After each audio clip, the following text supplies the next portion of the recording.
So before we are ready to go on the record, I'd like to open us up in a word of prayer. Let's pray. Dear God, we thank you for this day, and we thank you for all the blessings of this day. We ask you to forgive us where we failed you and lead and guide us today. We ask for your spirit to be on us and just make good decisions. We pray for calm nerves, and we just pray that we'll accomplish much and we'll be in your will. We ask this in your name. Amen. Amen. Thank you, Jeremy. We are ready to go on the record. The board is made up of 13 members, 7 RNs, 4 LPNs, a physician, and a consumer member. Today, you have a panel before you of 4 members. One will be serving as an alternate that will not participate in deliberations. So at this time, I would like the board panel to introduce themselves. Nancy Doris Johnson. Janelle Moody, RN alternate. Jeremy Cummins. Dr. Melissa King, nurse practitioner. And Kristen Love, the designated hearing officer.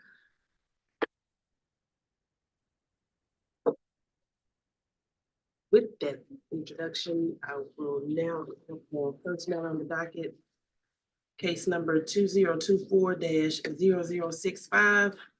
The licensee is Ms. Kirsten. Oh, sorry. Calling up the first matter on the docket, case number 2023-1058. Ms. Shanikia Nelson, license number P-317407. Again, I am Kristen Love, and I will serve as the hearing officer in this matter today. My role during the course of this proceeding will be to rule on objections to questions or evidence raised by the parties, to see to the orderly process of the proceedings, and to ensure that the proceedings are conducted in accordance with the applicable laws and rules. For the record, the members of the board hearing panel have introduced themselves. Now I ask the attorney representing the board to state your name for the record. Brandon Walker. With the licensee, Ms. Nelson present. Yes. And Ms. Nelson, are you represented by counsel? Yes. I ask your attorney to now state his name for the record. Doug McSear. And now I want to identify are there any preliminary matters? Yes, Your Honor, we've got exhibits B1 through B10. We request to be entered in evidence. Any objection, Mr. Mercier? No objection. Exhibits are admitted to the record. I understand a stipulation of facts have been offered by the parties. Yes, Your Honor, we've entered into a stipulation of facts. I was going to waive an opening. All right, so then Ms. Nelson, oh, I'm sorry, Mr. Mercier, will Ms. Nelson give testimony today?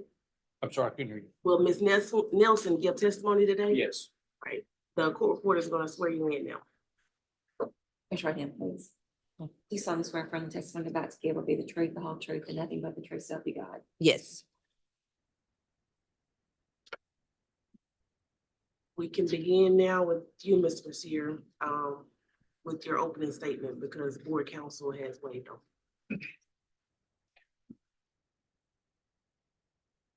Well, let me just start by saying that we have entered into a stipulation of facts. Ms. Nelson is here today because of a complaint that was filed, which states that she's not complied with her final order that was dated July 29th, 2014. For a little bit of history for this case, Ms. Nelson's license had been revoked, and then it had been reinstated by the final order, which is B8 in July of 2014. According to the terms of the final order, her license was reinstated, and she was ordered to complete a list of 6-7 items in that order, and then be issued a restricted license. Those items to do for her were compliance affidavit, conference with compliance officer, execute releases, refresher course, have a psychiatric psychological evaluation, pay a fine. She did all of those things. Her compliance officer at the time, I believe, was Vera Rucker. Is Yes, that correct? correct. Was Vera Rucker. She completed all those things, so at that point, she was issued a restricted license. The restricted license, then according to the order, under the restricted license, within 18 months of the date of the order, she was required to work under the conditions as a nurse stated in the order, the typical employer-employee agreements, supervision.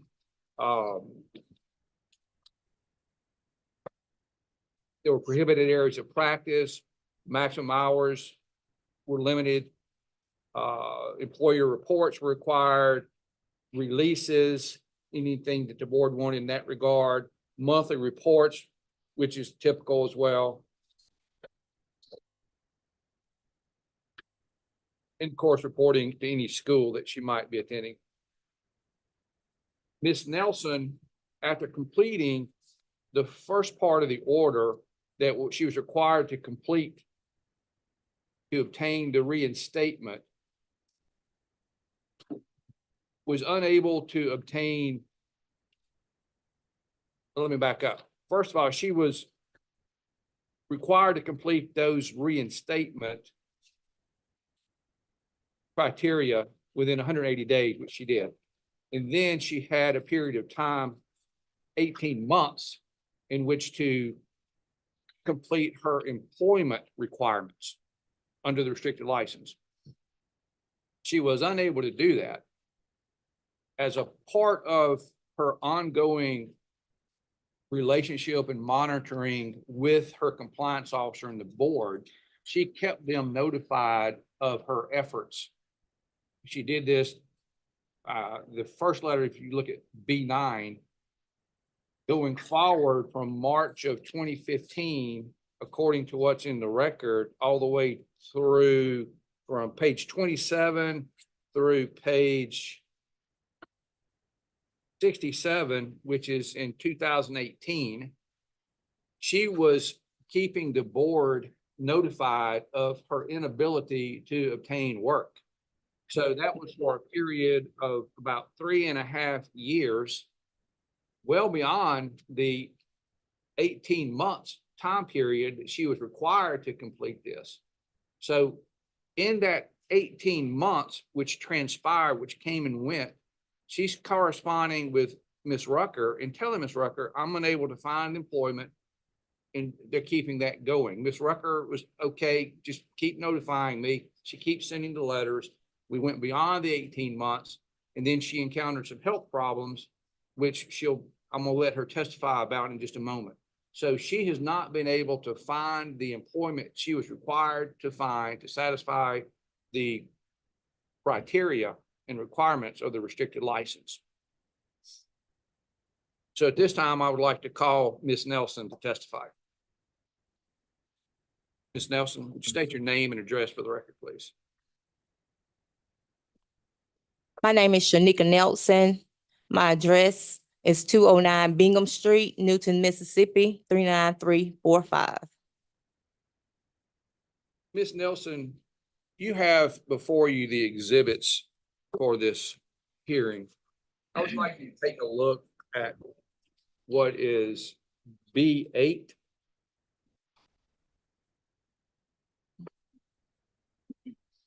Now, that's the final order that was entered in your matter, in your case, on July the 29th of 2014. On the first page, I was just reciting the criteria, and my representation to the board is that you did complete all of these things. I think they need to hear it from you. Did you complete all of the criteria that are 1 through 7 set forth in exhibit B8 on page 1 and 2? Yes, I did. All right. Now then, when we get to the employment matters, which are begin on page 2, continue to page, well, let me back up. We'll use the page numbers in here, page MSBN 22 or 21 to MSBN 25. We've stipulated to the board that you did not do that you did not complete those employment related criteria, and you have not, have you? Correct. All right. Now, I think you prepared a statement that you'd like to read to the board about this about the reasons underlying your lack of compliance. Correct. All right, with the board's permission, can she read her statement? Yes. Go ahead. Do I stand or? No, you're. First of all, I would like to say thank you for allowing me, for allowing me this hearing today. I promise you, it's not a hearing for being non-compliant. It's a hearing for just being misunderstood of the things that has happened. This all started back in 2007, when I made a dumb and irrational mistake that has affected my life since. I apologized time and time again for that mistake. When my license was revoked in December of 2009, I deserved it because the board's job is to protect the patient. And that's what you all did. At that moment, I felt my life was over. I have always wanted to be a nurse and nothing else. I became depressed and embarrassed so much, I wouldn't go out of my house. I cried for days, thinking about what happened. It was no excuse for it. But at the time, my husband and I were separated. I had created more bills than I had money, trying to prove to him that I didn't need him, which I did. One reason for the reason why we split up. I wasn't good with money. I took $947 from a patient's checking account to pay some bills that has cost us $500,000 based on the income that I was making at that time. I would have done anything to take things back. I hurt my family that believed in me, and it eats me up from the inside out every day. I felt worthless and I beat myself up for years. In September 2012, I came back before the board and asked for my license to be reinstated.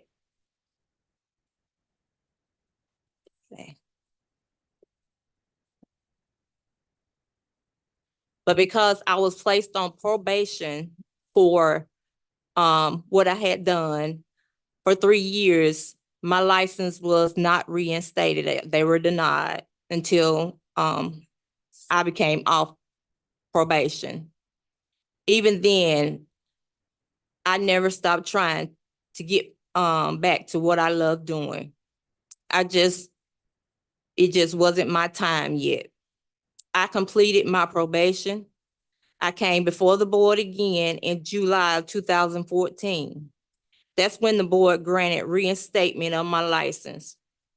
Yes, they had restrictions, but I was so grateful for another opportunity. Once I got my orders and met with Ms.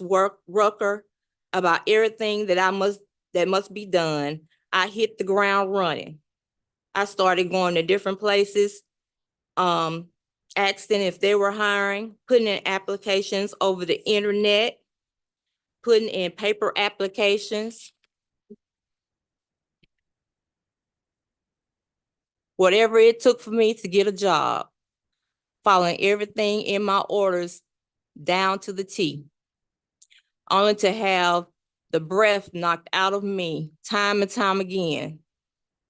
See, I live in a small town. We have clinics, but our hospital closed down. The nearest hospital was Newton. In Newton, near Newton was Laird and Union and Lackey and Forest, where Laird was a branch of Rush and Meridian. And I knew Lackey wasn't going to hire me because of what I had done. But you know what? I put in an application anyway, just for them to tell me that I had been placed on the non-rehire list. Let me back up for a minute. While going through the refresher course at Hines, I did clinicals at Anderson Specialty Rehab. I went every day I was supposed to go. The DON had talked to me about a permanent job there. But she stated before she could hire me, the job had to be posted. Well, the job was never posted. And also, she retired before I finished my refresher course and obtained my license. So I went back before the new DON and asked for a job. But at that time, Rush and Anderson, both, they had in their statement where you could not, they were not hard, they didn't want anybody that had a restricted license. And I applied numerous of times, even though they had that statement on there. I still put in applications and it was denied. I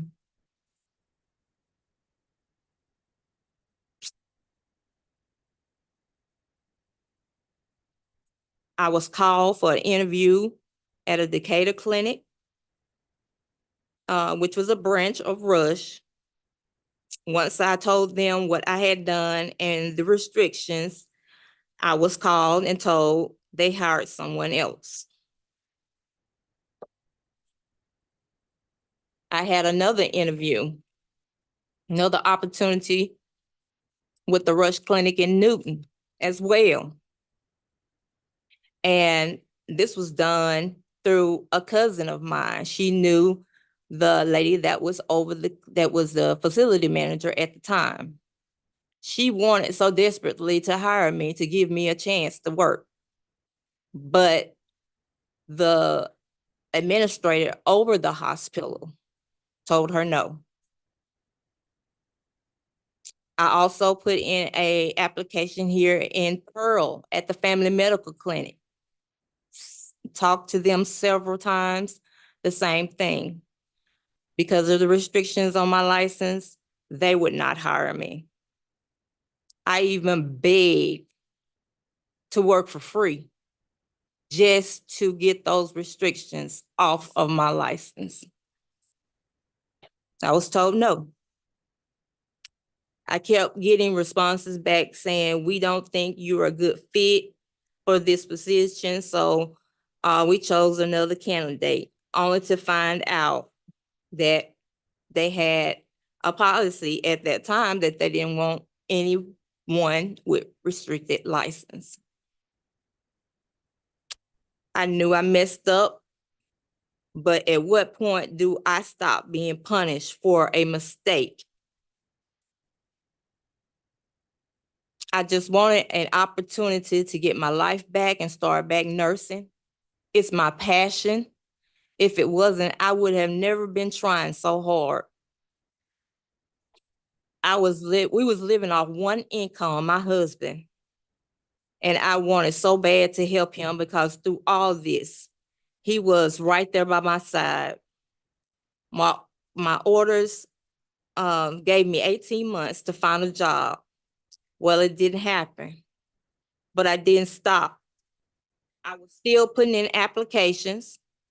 Had a friend that knew someone in South Haven, Mississippi. She called her to ask her about a position for me. Well, there were none available. So there was another door closed in my face. And my husband was willing to let me go that far to work just so I could get those restrictions completed and get my license completely restored.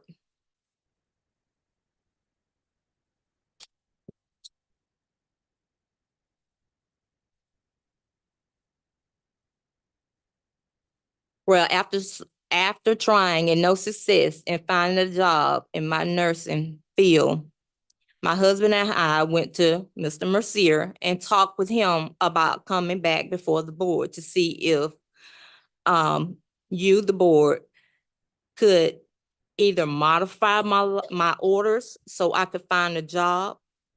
This was around September or October of 2017. We had started preparing for the hearing that year. when I got bad news October the 31st.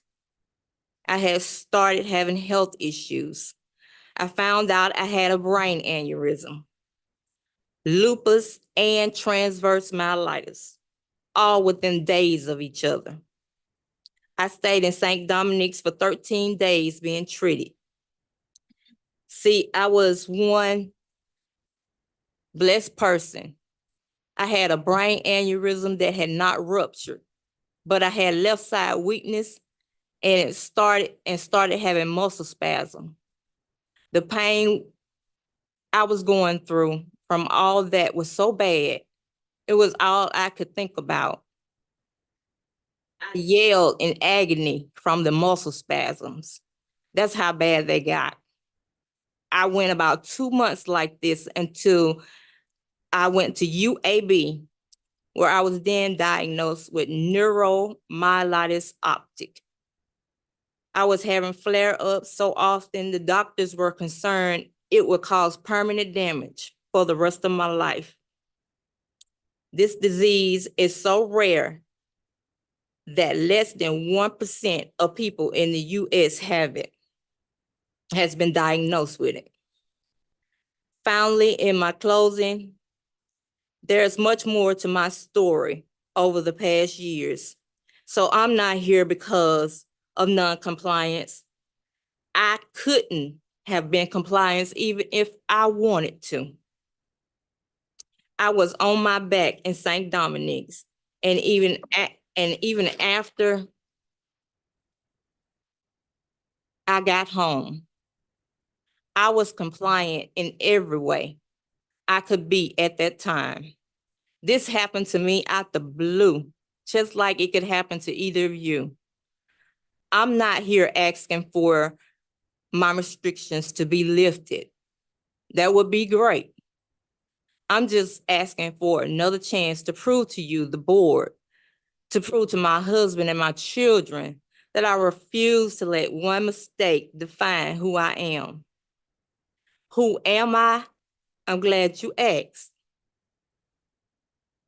First and foremost, I'm a child of God who is professional, caring, and a driven nurse who refused to give up.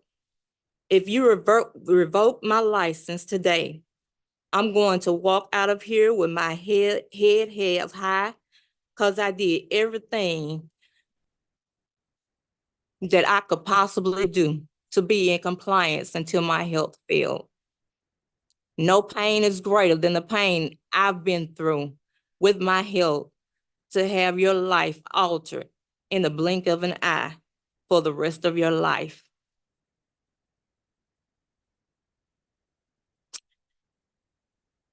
I'm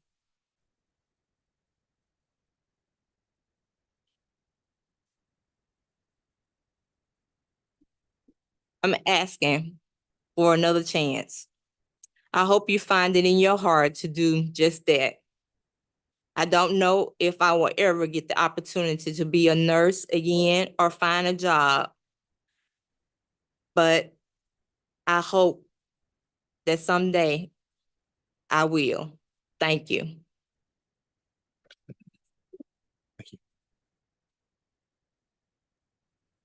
As you've heard Ms. Nelson say, the non-compliance was not for lack of effort, not for lack of trying.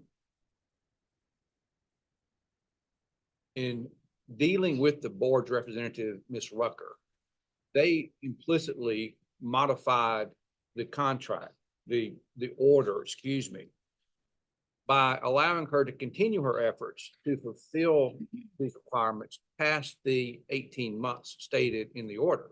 Vera Rucker was allowing her to continue to look and try to do it. She didn't do it. She couldn't, but she tried. And then health issues arose, as she mentioned. She hasn't done what it says in the final order, which is Exhibit B8. We're not contesting that. We stipulated that she did not do those things. What we're saying here is there are extenuating circumstances. This is not your typical situation where someone comes before this board, gets another chance, and they think it's easy street. She's taken a hard road. She's done everything she can to try to comply.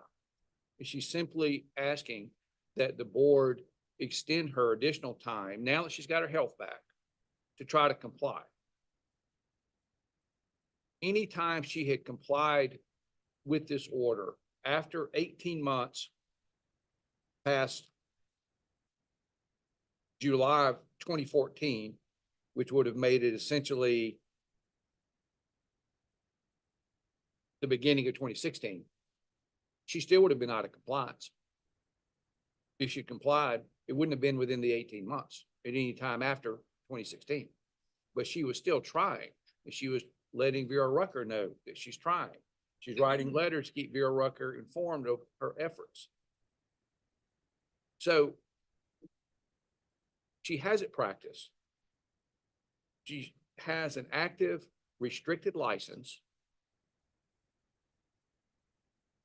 The public has been safe. They have not been put in danger because she has not tried to practice. She couldn't, she can't. Everywhere that she went to, she got turned down. Yeah. So essentially, it's an impossibility for her, or was for her, to fulfill the requirements, even though she tried. And yes, she told you, she came to see me, and I've got my notes here from that meeting. It was April the 4th of 2017 when she called me. And then we met in October of 2017. And we were preparing to come here when she had the health problems you just heard her testify to. So this is not a typical situation where someone has tried to escape their requirements, their obligations. She's tried to fulfill her obligations. I wish there were more clients I have that try to fulfill their obligations as earnestly as she has. So the decision is always up to the board when you come into a license issue. And you have the black letter of the law, but you also have common sense, and you also have the overall policy to protect the public. Is the public better protected by revoking her license and making her wait another year? Or is it better protected by allowing an individual like Shanika Nelson additional time to be supervised in a healthcare setting to make sure that she is safe to practice on her own without those restrictions and requirements? In this environment, in the need for nurses, I think we need more people like Shanika Nelson. And we simply ask that you consider that, and that you not revoke her, and that you modify the order B8, and to give her additional time now that she's got her help to try to comply with that order. Thank you. Mr. Walker, did you have any cross-examination for, No cross, Your Honor, since we're stipulated. and any questions from the board hearing panel for the licensing? Ms. Nelson, the board has some questions. Okay.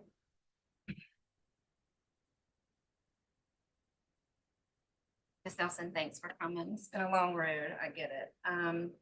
My first question is, do you happen to know which stipulation on your board order was causing difficulty finding a position in the healthcare setting for someone to hire you?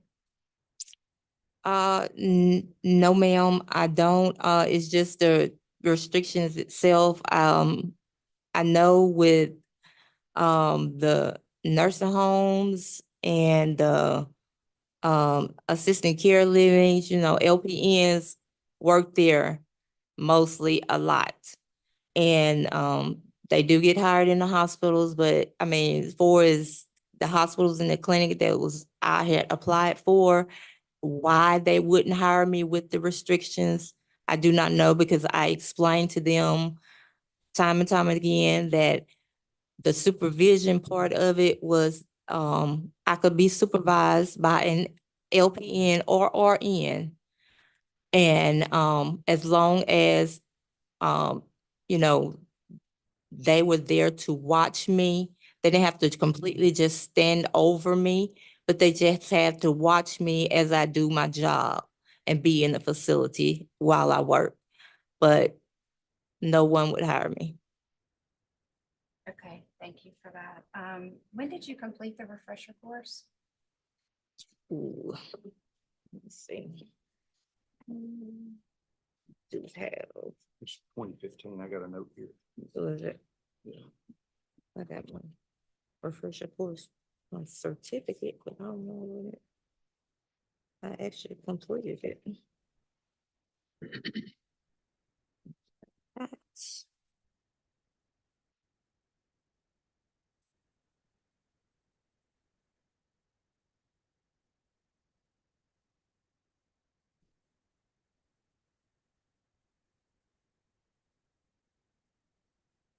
If you'll allow me, I have it in my notes, January of 2015.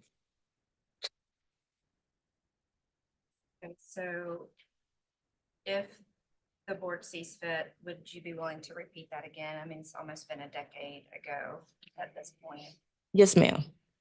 And then I think the last question I have is, do you have a regular clinician that you see, like primary care or specialty from the diagnoses that you've had?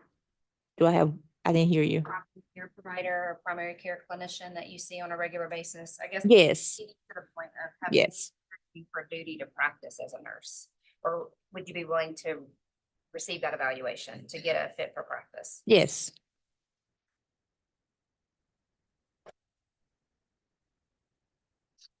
Thank you. Ms. Nelson. I have something for her that it was in preparation for the hearing. I just wanted to check the date on it. No, it's, I think you need something. You need something more current. Okay, thank you. Ms. Nelson, I guess I need some clarification from you. Is it my understanding that, the reason for your initial revocation, Mhm. you admitted it was a rational mistake, Yes, sir.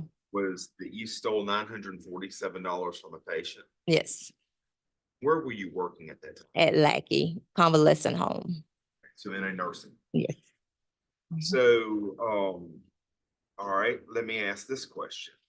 Were there any criminal charges with the Attorney General's office put up against you because of this form of abuse? I was placed on probation and it was non-adjudicated. As long as I completed my probation, then it would not be a felony charge. So do you understand that? I'll say this as nice as I can, but do you understand that some mistakes, some errors have consequences that never go away? Correct. And so I'm sure that this is on your background check. No, it's not.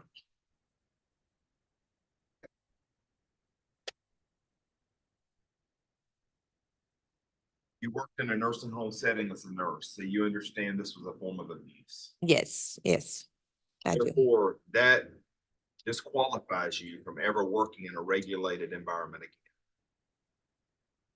With a license or without. Disqualifies you under the statutes of the Mississippi Department of Health. That disqualifies you from ever working in a regulated environment such as a nursing home or anything regulated through CMS again. Okay. Were you aware of that? No, I was not. So that was my first question. I guess my next question was, during this time that you were seeking employment, did you ever consider or try to volunteer at a community health clinic? I know where I'm from, they have something called Cornerstone Clinic. It's a free health clinic for people who are homeless or anything such as that. I guess the reason I'm asking is that could have gone toward your hours and maybe been a route. They're always searching for nurses. I don't know. I guess my question is, did you ever? I never knew that. And where, like I said, I live in a small town and we have nothing available in our area like that. So, and the main thing is just, I didn't know that I could do that, or I definitely would have. And so, from what I've heard, it's my understanding, it's been 15 years since you practiced. nursing. Right.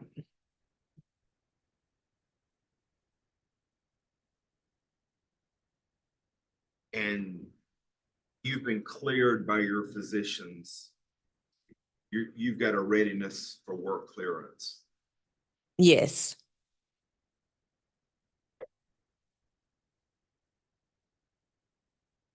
Um,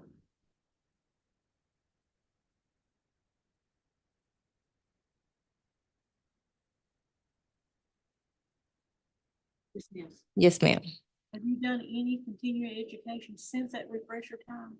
Yes, ma'am, I have. Every time I have renewed my license, I've done refresher courses. And that was just online? Yes. do we have any kind of documentation presented of what continuing education that's been done? Yes. It should be the nursing board. I have to send it to the nursing board every time that I renew my license.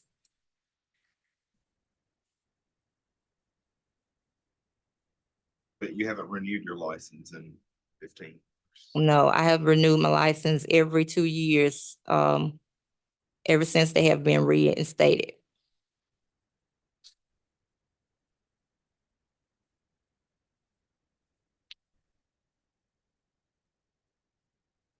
Send them to Vera? Is that who did you send it to? Who did I send the continuing education? When you are renewing your license, you have to do so many hours of community CEUs, and when you renew them online, you just upload them on the website, and they are automatically sent to the Board of Nursing. That's the only way your license will be renewed.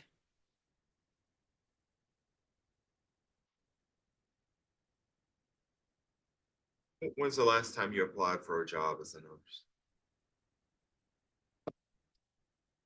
It was before my health failed back in August 2018. So I guess my question is, post-pandemic, you haven't applied for any position, and you currently have a restricted license. Yes, sir.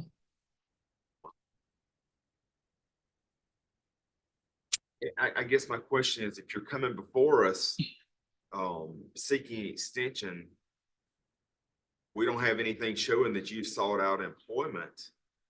Post-pandemic, the hiring world's totally different, particularly for clinic. I mean, there's a nursing shortage in the state. Correct. So maybe pre-pandemic where you couldn't find anything, post-pandemic, you absolutely might could have found something in a clinic setting, in a hospital setting, in those areas. I think nursing home probably is disqualified. There's other areas that you could have practiced. Well, to my defense at that time, and I had spoke with Mr. Mercer, my 18 months was up, and I felt like even if I had gotten a job, the nursing board would not accept the requirements and the paperwork that was needed, because at that time I was non-compliant. You see what I'm saying as far as there's 3 years post-pandemic now. Yes, sir. I do. Additional questions? We can begin now with closing statements, unless you have something you want to add, add to your presentation based on the line of questioning from the board. No, ma'am. We can begin now with closing statements. Your Honor, I'll just close with, she was charged with violation of a board order. She stipulated to it. She's admitted to it today that she was not compliant with her board order. And she's explained why. I'll just close with the stipulation of facts, Your Honor. I think that Ms. Nelson has done a good job of explaining everything, and it's fairly simple. The only other thing I'll say is that whenever I was preparing to come before the board on behalf of Ms. Nelson for health failed, according to my notes, I had a paralegal do a survey, and it looks like the facilities within 30 miles where she could work with restrictions, there were 4 hospitals, 8 dialysis units, but the dialysis units required an IV certification, which required 1 year of work. I'm not sure what that note means. And she had gone to those facilities. And then it also says facilities within 30 miles where she cannot work with restrictions. I've got 20 plus nursing homes written down. So this is not an issue where she has not tried. The situation and conditions just to not allow her to find the employment. And so we just ask that the board take that into consideration.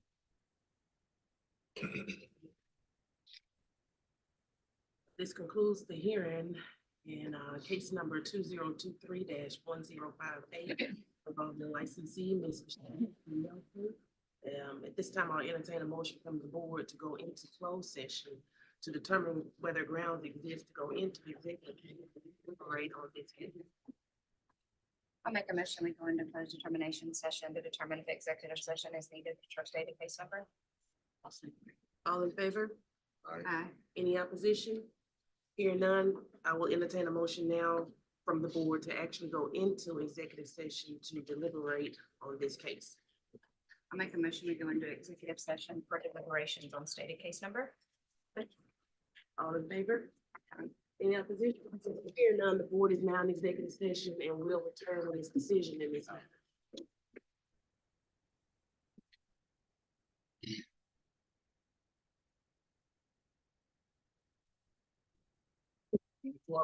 Ken, Mr. Walker, now approach.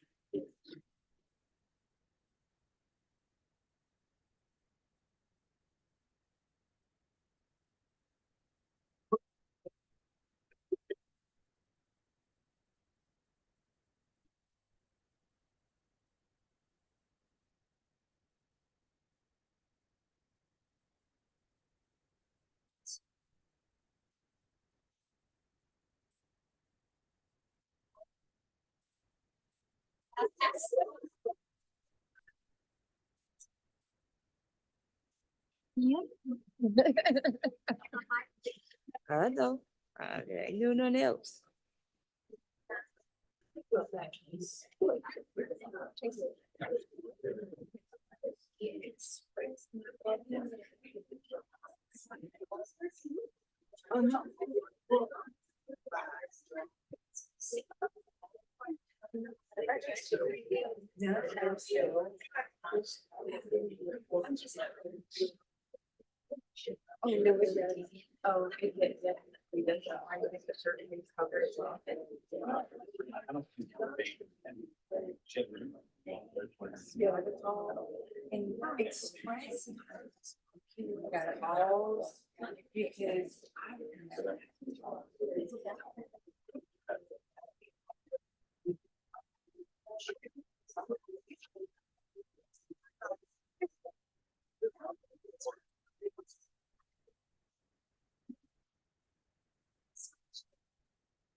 All right, we are back on the record.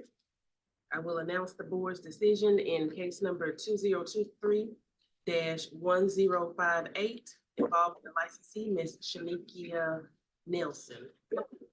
Board finds the licensee guilty of the charge in the complaint.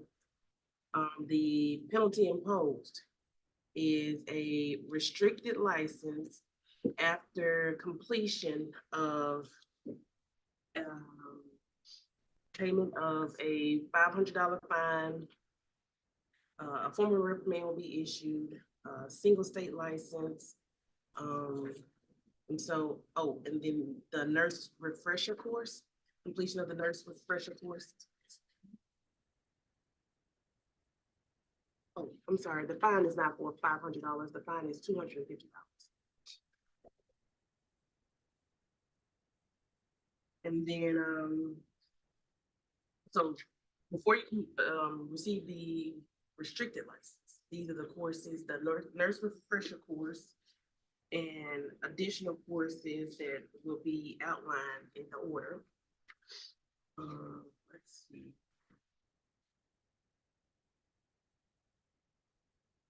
Complete the fit for duty to practice nursing with the component in neurology. There are some prohibited areas of practice, indirect supervision, no direct supervision, maximum hours. And I believe that's the rough gist of it, but in the restrictions will be in place for 24 months. So you have 12 months or less to complete the nurse refresher course and the fit for duty, and those other courses that are going to be outlined in your order. You have 12 months to complete those, but if you complete them before the expiration of that 12-month period, you would can then obtain the restricted license. And the restrictions, like I said, are those that I outlined. Employee reports, indirect supervision, quarterly reports, president future employee notification to the board. Like I said, all that will be outlined in the order. So you have 12 months or less to complete the courses and those things, and then you'll be issued the restricted license, and the restrictions will last, no longer than 24 months.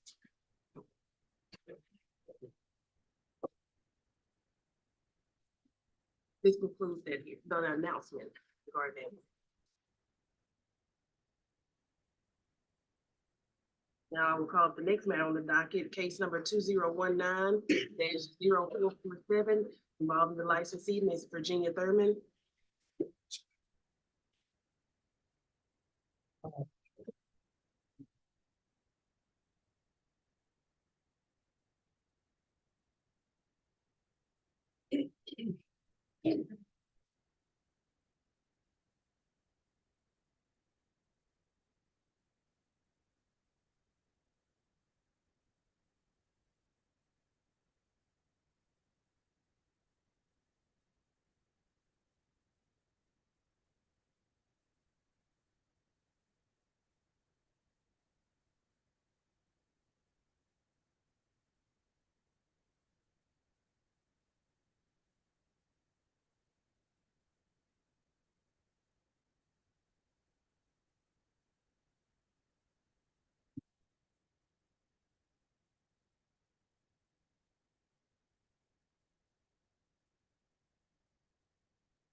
Great. Good morning. I am Kristen Love, and I will serve as the hearing officer in this matter today. My role during the course of this proceeding will be to rule on objections to questions or evidence raised by the parties, to see to the orderly process of the proceedings, and to ensure that the proceedings are conducted in accordance with the applicable laws and rules. I ask the members of the board hearing panel for this matter to introduce themselves for the record. Nancy Norris Johnson. Janelle Moody, RN. Jeremy Cummins, alternate. And Dr. Melissa King, nurse practitioner. will the attorney representing the board state your name for the record? Brandon Walker. Is the licensee, Miss Virginia Thurman present? Yes. And Ms. Thurman, are you represented by counsel? Yes. Will you state your name for the record, please? Yes, ma'am. My name is Wade Underwood. I'm with the Stubbs Law Firm. Now I want to identify the individuals in attendance that will give testimony so that the court reporter can swear you in. So please state your name for the record if you're going to testify this. Virginia Thurman. Oshina Jones. And now the court reporter will swear you in. Do you solemnly swear affirm the testimony about to give will be the truth, the whole truth, and nothing but the truth, so help you God? Yes. And are there any preliminary matters? I understand that there is that one pending motion that we heard on the fourth. If you, I can announce. I think you can announce it, Judge, yes. Okay. All right, so your motion to dismiss, the motion to enforce settlement is denied. Right. And I'll provide it. And then any other preliminary matters? Yes, Your Honor, we'd like to introduce B1 through B18. Any objection, Mr. Yes, Judge, we would object to the introduction of B6 through 12, as well as 16, 17, and 18. In citing the rules of this court, while they are not bound by the formal rules of evidence, all the decisions must be made by clear and convincing evidence, which we believe is the highest standard under a civil case. I don't believe hearsay could rise to clear and convincing. So we would move to suppress all of those based as hearsay.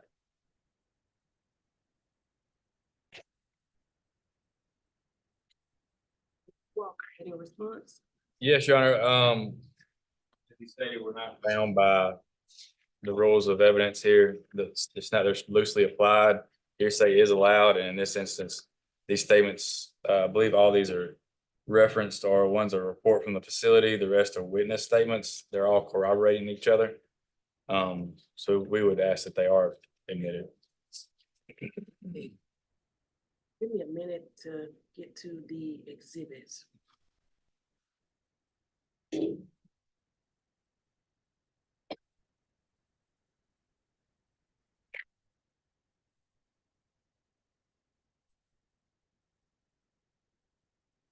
I need a copy of the exhibits. That were just introduced into the record. Hmm. I mean, those that were introduced, but not in, yeah, I need to see a set. They didn't give you a set. I'm looking at this email, but I don't see anything. Can you give me 5 minutes to get it? Please, Yes. we're taking a Thank you. brief recess.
objection, hearsay, Mr. Underwood? Yes. Underwood. And, I agree with the, analysis provided by, Mr. Walker under the board's rules. Hearsay evidence can be clear and convincing evidence if it's relevant and corroborated under, well-established Mississippi law. So your objection is, and the exhibits, are admitted into, the record for today's hearing.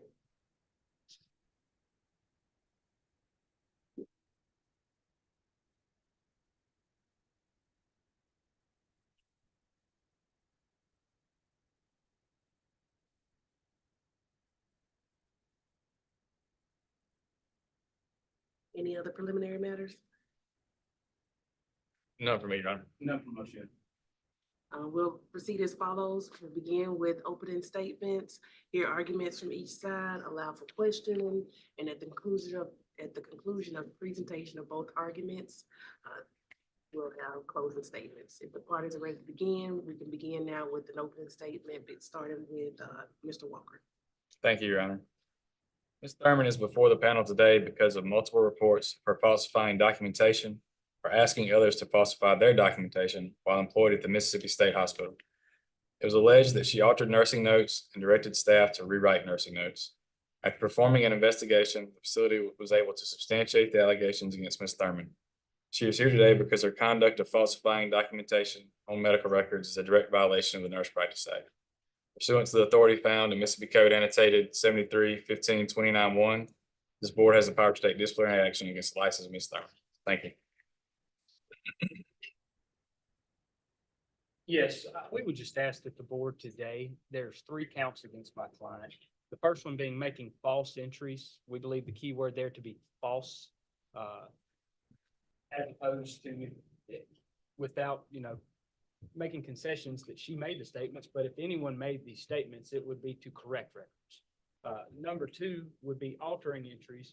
We believe that after the board has reviewed this in the clear and convincing standard, that multiple of these statements will not corroborate each other. There are multiple witnesses that say we met at a nursing and she didn't tell us to do that. And the third charge seems to just be a combination of all of these things that she's done as kind of a catch-all, where the conduct I don't think differs any than the first 2.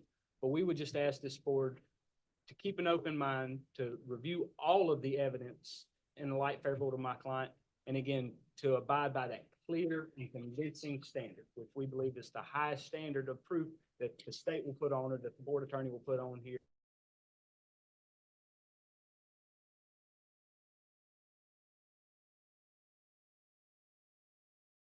Jones. Ms. Jones, would you state your name, your county of residence, and your for the record? Name is Hoshina Jones, Hines County, Mississippi Board of Nursing, And how long have you worked for the Board of Nursing? 12 years. And what is it that you do here at the board? Investigations. Is that me? Yeah, there's something going on.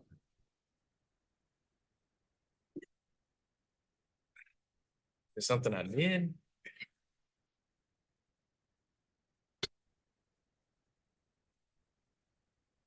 Try it again. What about now? Good. Well, that's on YouTube forever. Um.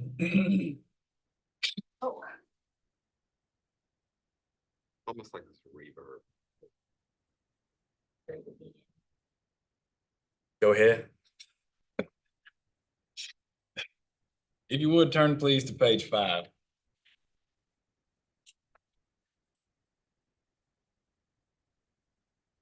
You gotta do that document for us?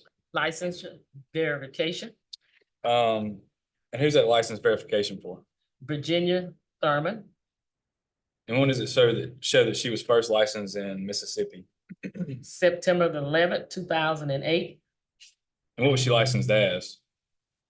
a registered nurse, RN. If you would turn to page 8. You gotta need that document for us as well? A complaint, And what are the charges listed in the complaint against Ms. Thurman?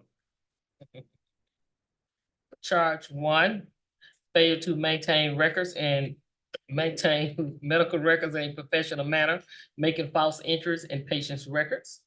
Charge two is a failure to maintain medical records in a professional manner, altering entries or destroying medical records.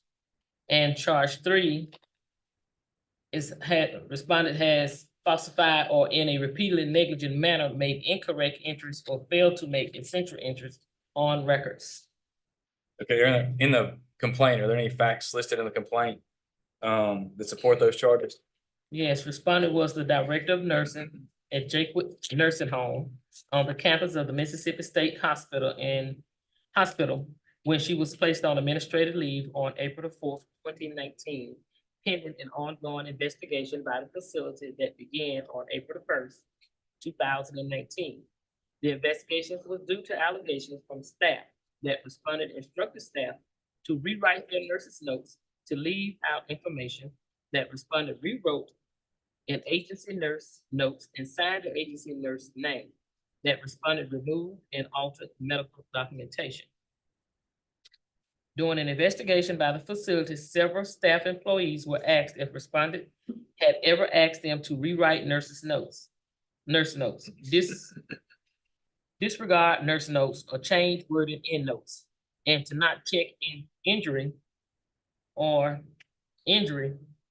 unknown origin on the facility occurrence report. Multiple staff members confirmed the allegations, stating that respondent had marked through nursing notes, rewritten nurses' notes, and even instructed them to rewrite notes. The facility was able to substantiate the allegation against respondent based on the information gained from the investigation. Okay, turn over to page 11 for us, please.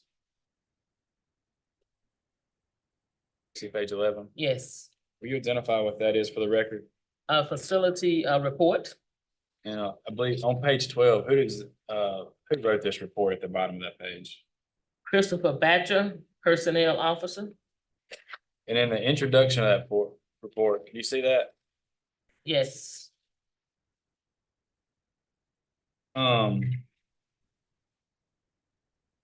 What does it say the subject of this report is? what is it, the subject of it? Of the facility findings Yeah, in that introduction. on Friday, March the 29th. Yeah, what does it talk about the subject being of that whole report right there that he gives in an introduction?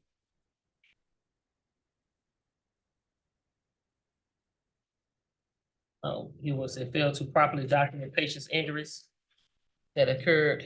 That's what you're looking for? Yes, and who, does it say who there was an email from that started this? The email was from Frederick Oliver, nurse 3 And, on building 31. okay, and who were the allegations in that email about? Collective, let's say, personnel, you want me to read them? Failed to properly document patient injuries. I'm sorry, Ms. Jones, in that same paragraph, who was it saying that the email was regarding allegations against? Oh, Ms. Thurman. Yes, ma'am, thank you. And if you go down the page, you said who wrote that email? At the top of the page, I'm sorry. Ms. Frederica Oliver.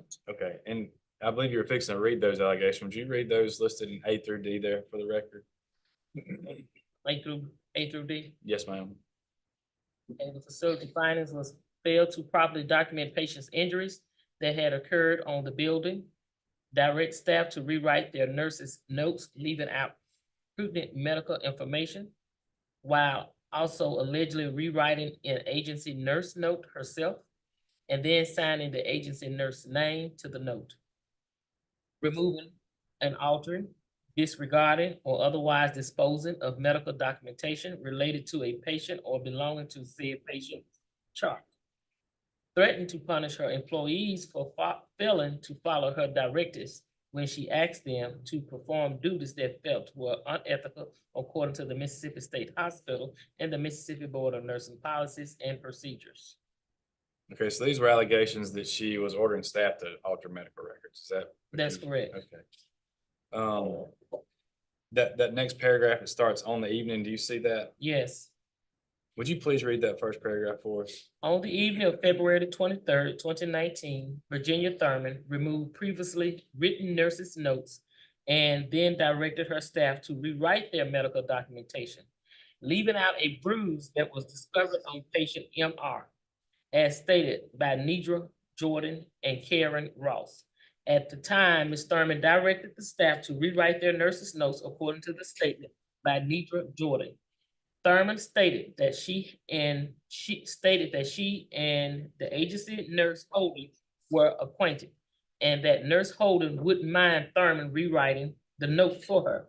At which time Virginia Thurman willfully rewrote the agency nurse Holden's nursing note in front of Nidra Jordan and Karen Ross and signed Nurse Holden's name.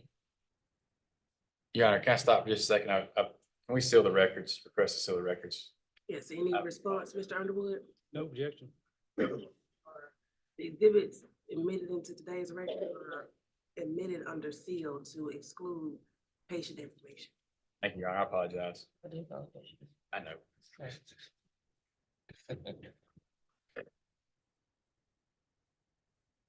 I'm sorry. Go ahead. That's You want me to read? I read the first paragraph. Thank you. So in that first, in that first paragraph, it said, mentioned to leave out a bruise on a patient.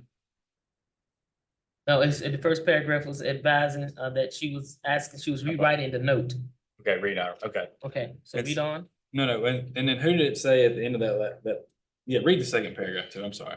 On March the 27th, 2019, Virginia Thurman directed her staff to disregard documenting an injury of unknown origin related to patient.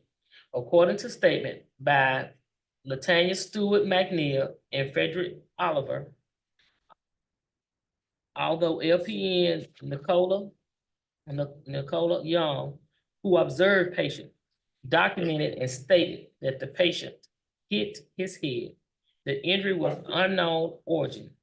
Young also documented that the patient was lying in bed on his back and that bright red blood on his pillow.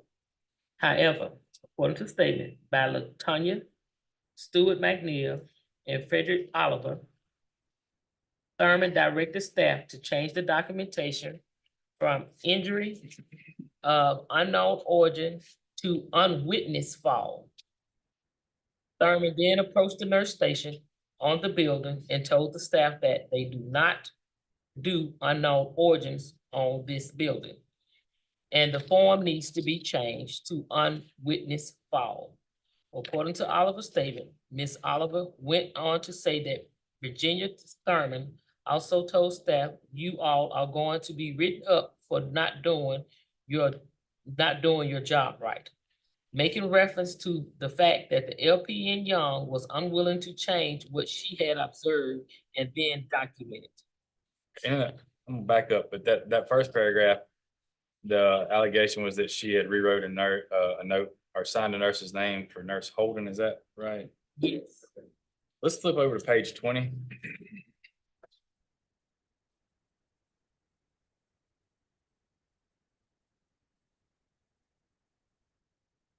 Okay, You see that? yes. Will you tell us what this is for the record? This is a personnel incident report statement written by Ashley Holden, LPN. Okay, and so this is the note, this is the same nurse that apparently she rewrote a note for. Is that what you just read according to that report? Yes. Okay. What does Ms. Holden say in her statement right here? You can read it if you like. I, Ashley Holden, was presented a nurse note by a personnel officer that was written on patient. The note written and signed appears to be written by me as it was my name signed to it. However, this note is not my handwriting or signature in any form. I would never authorize anyone, friend or something to sign my signature or write a note for me. And on that next page, what, is that also her statement? Continued, reference to the note written. This statement is in reference to the note written for patient on 2/23/2019 at 10 p.m. So she's saying she didn't write a note on that patient on that day, is that correct? Now, this was not her We signature. object to leading on that. I know we're not on formal rules of evidence, but I don't know who's testifying here at this point, Mr. Walker or Ms. Jones. I mean. Yes, please. What did she say that she did on that day? Ms. Holden, in this statement advises that she did not authorize nor written a statement in reference to this patient's fall and does not acknowledge that signature and gave permission to do so. On page 22, you look at that page. Do you see the date that was referenced in that one before? Nurse's notes. Yes, the date that I believe that you read was 2/23/19. Uh-huh. Is there a note dated 2/23/19 there? Yes. And whose name is signed on that note? A. Holden, LPN. Okay.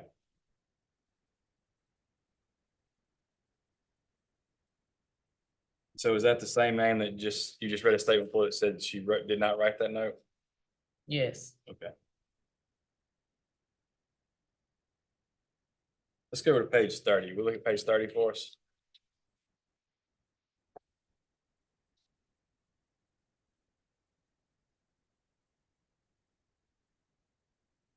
Okay.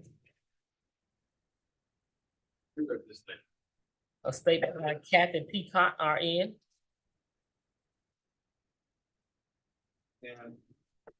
According to this statement, how does it say Miss Ross appeared when she was answering questions about Miss Thurman? Let me read it. Today, Miss Niece and I interviewed Karen Ross, RN, regarding the allegation that Miss Virginia Thurman, RN, DON, was asking her nurses to rewrite nurses' notes, disregard nurses' notes, and do not check injury or unknown origin or occurrences reports and change wording in notes. Ms. Ross was visibly upset and was hesitant to answer questions. She mentioned that in the past, she overheard nurses say they were told what to write or document in nurses' notes by Ms. Thurman. Later in the interview, she said that Ms. Thurman asked her to disregard a nurse note from a chart. Okay, on the next page, page 31, who wrote that statement? Karen Ross, And what did she say in her statement? what I see, on April the 3rd, I was asked if I was asked to remove nurses' notes from a chart, and I said, yes, the DON B. Thurman had asked me. Okay, thank you. I'm sorry. Turn over to page 32. Okay, Who's wrote this statement as well? looks like Karen Ross, Is that the same person you just read on the previous page? yes. Okay, what does she say in this statement? The note on February the 23rd, 2019 at 10 p.m. was rewritten by Virginia Thurman, RN, on a later date on blank resident. I'm aware that B. Thurman removed nurses' notes from this chart. So that, you just looked at a note, you back up, I believe, on the previous page, on page 22. I'm sorry, not the previous page. 22. 22. The date in that statement you just read was 2/23/19. Yeah, Is that the same note you just read a while ago? yes. Thank you.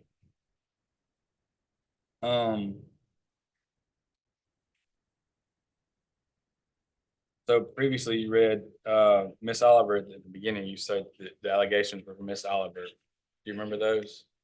The introduction you read earlier, the allegations, the A through D. Yes. Does that statement you just read, does that corroborate what were in those allegations against Miss Thurman? Yes. Um,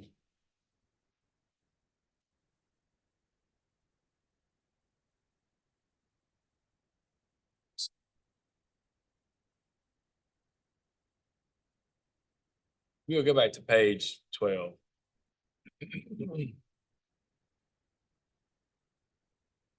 Okay, This was the report that you did identify as a facility report. It's the back page.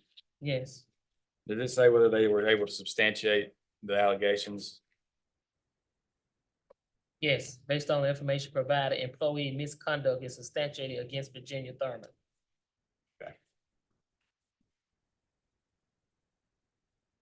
All right, we have another statement here on page 13, I believe. 13, Yes, ma'am. Okay. Yes, you on page 13? yes, Do you see who sent this statement? Or who wrote this statement at the bottom? Frederica Oliver, head nurse. And who is it sent to? It is sent to Miss Peacock, Okay, so Captain Peacock. this is the same person that we just looked at a while ago that made the allegation, is that what you're Yes, saying? Okay. If you will, please read her email and I'll stop you when you get to the point. okay. Upon arriving at work on 2/25/2019, I was informed by staff nurse that resident had a bruise on his forehead, a swollen lip, and a skin tear to her hand. Upon reading the resident's chart and looking at the resident, I asked the nurse Ross to fill out an incident report for the lip swelling and bruise because the one I viewed only had the skin tear on it. She said that she would, and by the next day, still had not done so. I then informed B. Thurman, RN, DON, that an AI needed to be done. And she asked me if the bruise was noticeable. And I said that it was. She then stated that it would not look good to have multiple AIs on one residence back to back, to my knowledge. The AI was never done or changed. I was also informed by a nurse that C-shift nurse Jordan was instructed by Miss Thurman to throw away nurse's notes she had made pertaining to patient. Additionally, on yesterday, 3/27/19, the C-shift LPN in Young gave me an AI on residence. He had a laceration to his right obstacle area, and Miss Young filled out the AI as an injury of an unknown injury and stated that staff did not know how he sustained the injury. Okay, you can stop right there. Thank you, Mr. James. We object on the best evidence rule. I think if we're gonna introduce part of it, we reintroduce it all. And you, sir, oh, I'm sorry. No, go ahead. She can read we can read all of it. That's fine, yeah. B. Thurman was upset that staff had labeled the incident report as an unknown injury and stated that we do not unknown injuries on this building. She asked Ms. Young to change the incident report, which Ms. Young refused.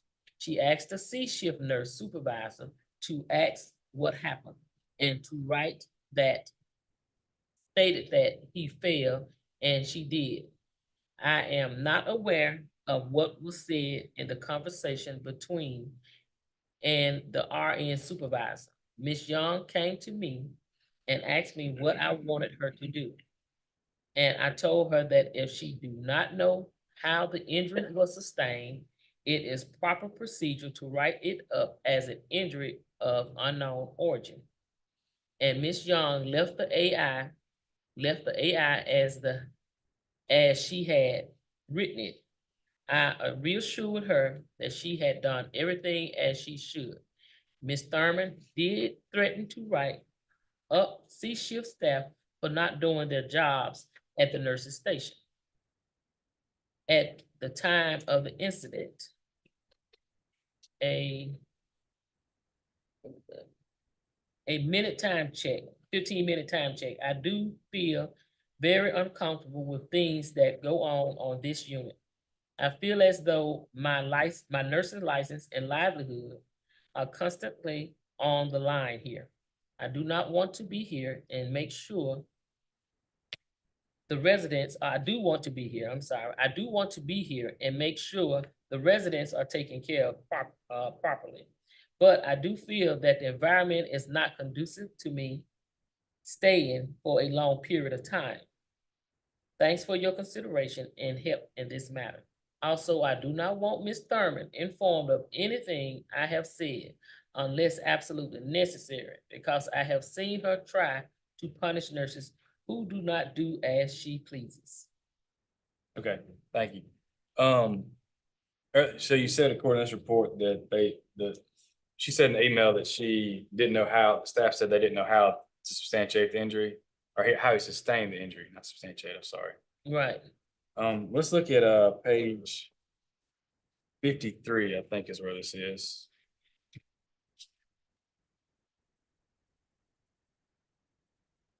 Okay.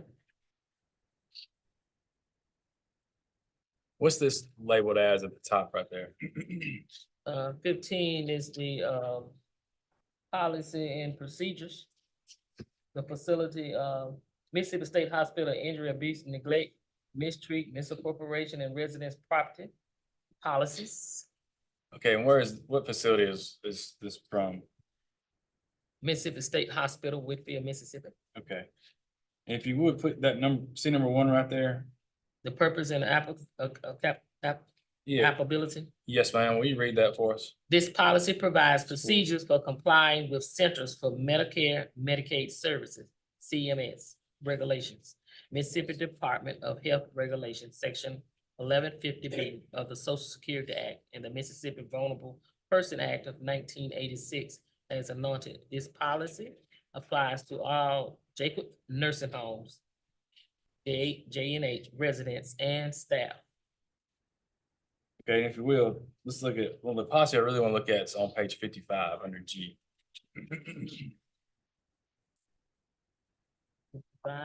Yes, G. ma'am. You see G? Yes, injuries of unknown source. Okay. Want me to read it? Yeah, we say, what is G labeled there? G is labeled injuries of unknown source. Any injuries should be classified as an injury of unknown source when both of the following criteria are met.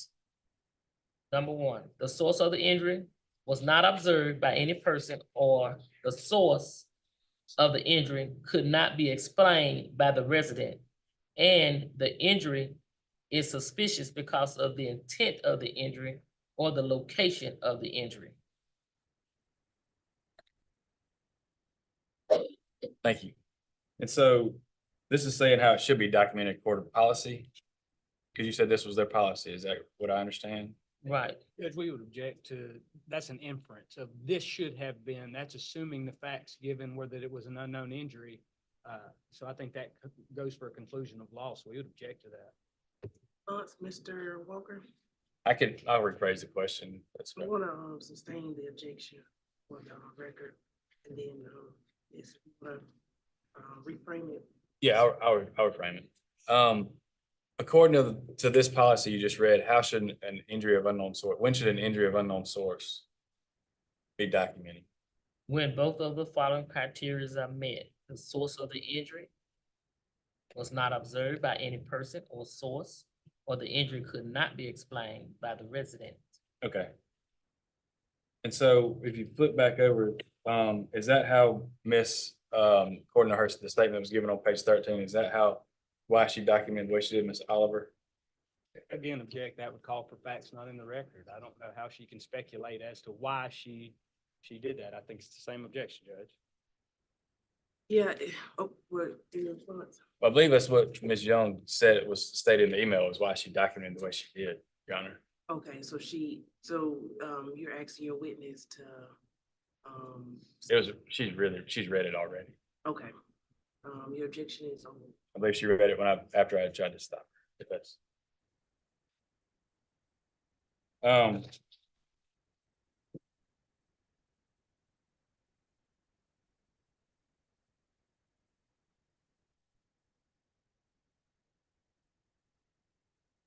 right, let's flip over to page 26.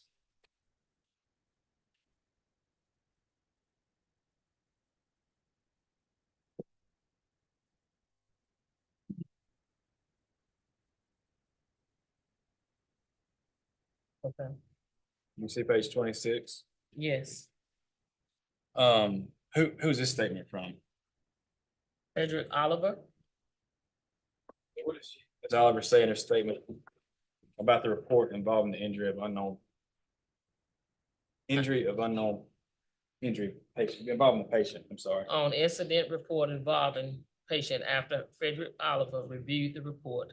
At the time that I reviewed it, no boxes was marked pertaining to a fall, only injury of an unknown origin.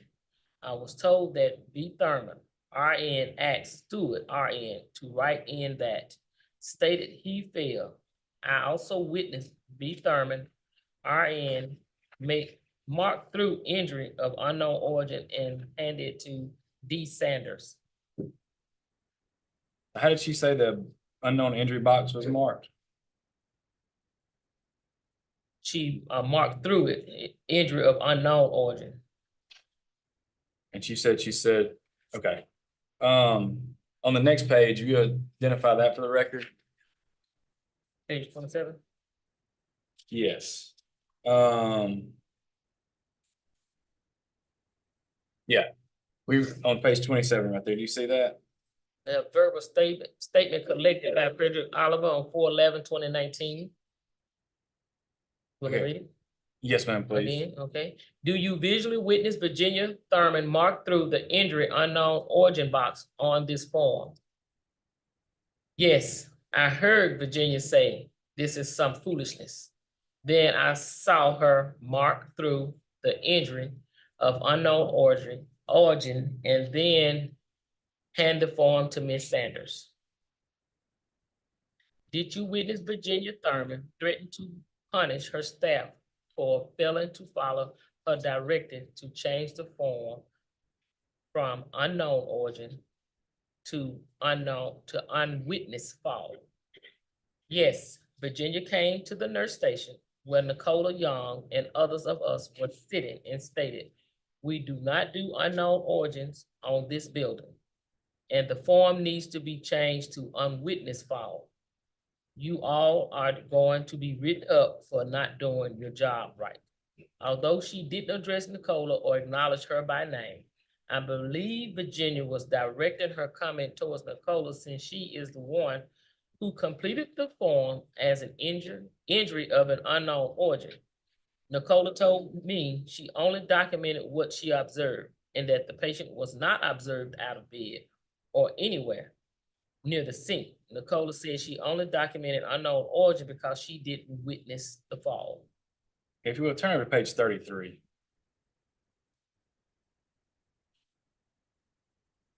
Okay.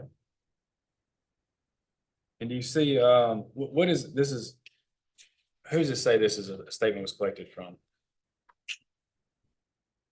Collected from Karen Ross. I believe we've already looked at some of her statements. Uh-huh. What was her answer to number 3 when she was asked about the notes?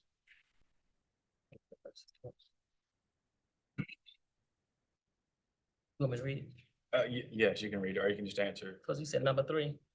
Yes. Please explain how you are aware that Virginia Thurman removed nurses' notes from patient's chart. Also, are you aware of Ms. Thurman removing nurses' notes from any other patient?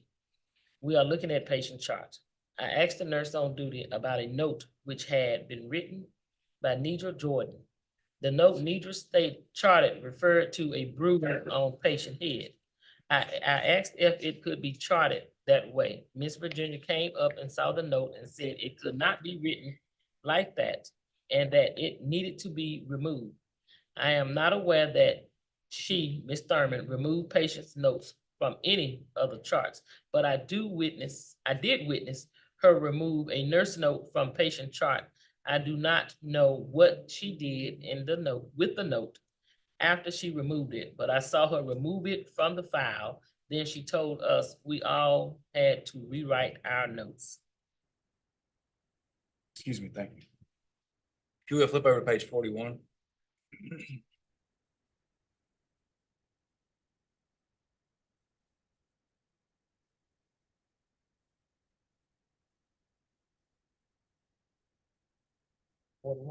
Yes, ma'am.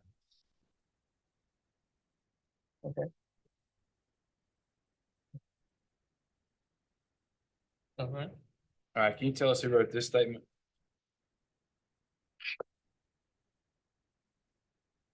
Nicola. Look like Nicola, Jordan. Young, I'm saying, Nicola Young. Okay. So this is the note that wrote, I'm sorry, this is the nurse that wrote the note that Miss Thurman was alleged to have changed. Is that what you read earlier? Right. Okay. If you would, just please read her statement. I, Nicola S. Young, LPN, writing in regards to the allegation that B. Thurman, DON, was upset with me that an unknown origin was documented and had Ms. Stewart to ask me to change my incident report. I told Ms. Stewart I had to pray. I did not change it. I told Ms. Frederick Oliver that I did not feel good about this and left the office. I spoke with Sue Hancock and also told her that I did not know what happened to the head injury. And she stated that I had not documented in the nurse's notes that he had fallen by the sink. I stated he did not tell me that. She said, okay, well, write your statement and fax it over to me. This statement is true and to the best of my human memory. Okay. If you will flip over there and she wrote a second paragraph there, it starts with I view. Will you read that as well? I reviewed the AI report and I did not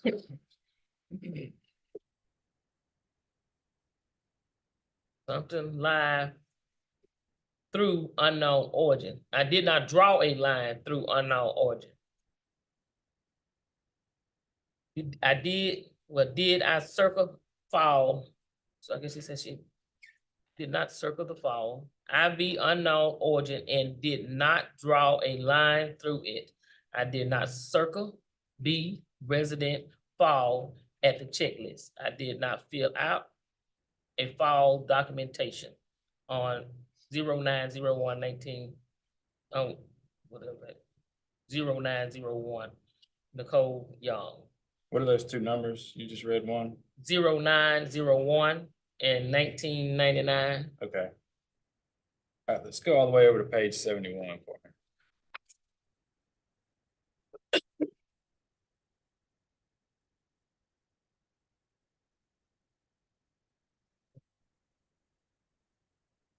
Okay. Are you there? Yeah. Okay, whose name is at the bottom of this form? Nicola Young. Is that the name you just read on that statement? Yes. Do you see injury of unknown occurrence on here? Yes, nature of occurrence. Injury unknown origin. Yes, ma'am. Uh-huh. And is it It's marked through or checked? It's marked through. It's like a mark through to me, injury unknown origin. Okay.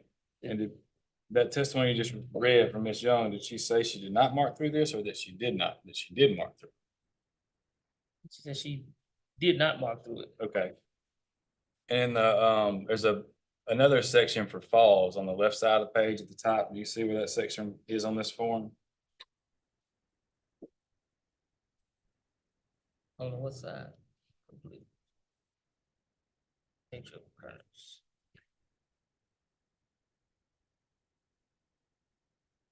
There's a section of this form that says complete for falls. Do you see that section on the form?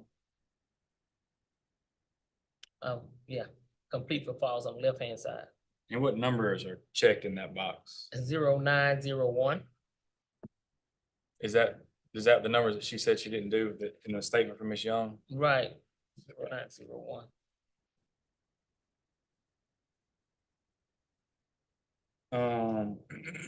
So does that match what the statement that Ms. Young we just looked at by Ms. Young? Yes. Okay.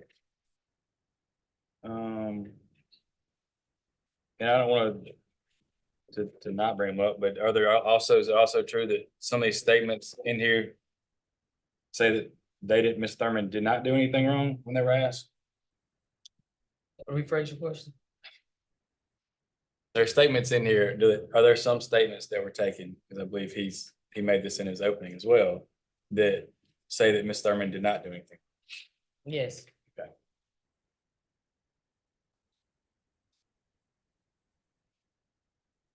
Your Honor, I tender the witness. Thank you. Any cross-examination, Mr. Underwood? Yes, Judge, court's indulged, give me 30 seconds if you would to organize my pages. I kind of got them scattered. You and I both. Let's see. All right, Ms. Jones, my name's Wade Underwood. I'm representing Ms. Thurman here. I want to start by telling you, if you don't understand the question I'm asking or don't hear me, stop me, ask me to rephrase. I'm not trying to confuse you or trick you or play hide the ball. So feel free to say, I don't get what you're saying. Could you rephrase that? All I'll be right. happy to do so. Okay. Okay. In looking through a number of documents that you and Mr. Walker just looked through, could you refer back to page 13 for me, please? Yes. Okay. In that, and it may be easier to just have you read it again.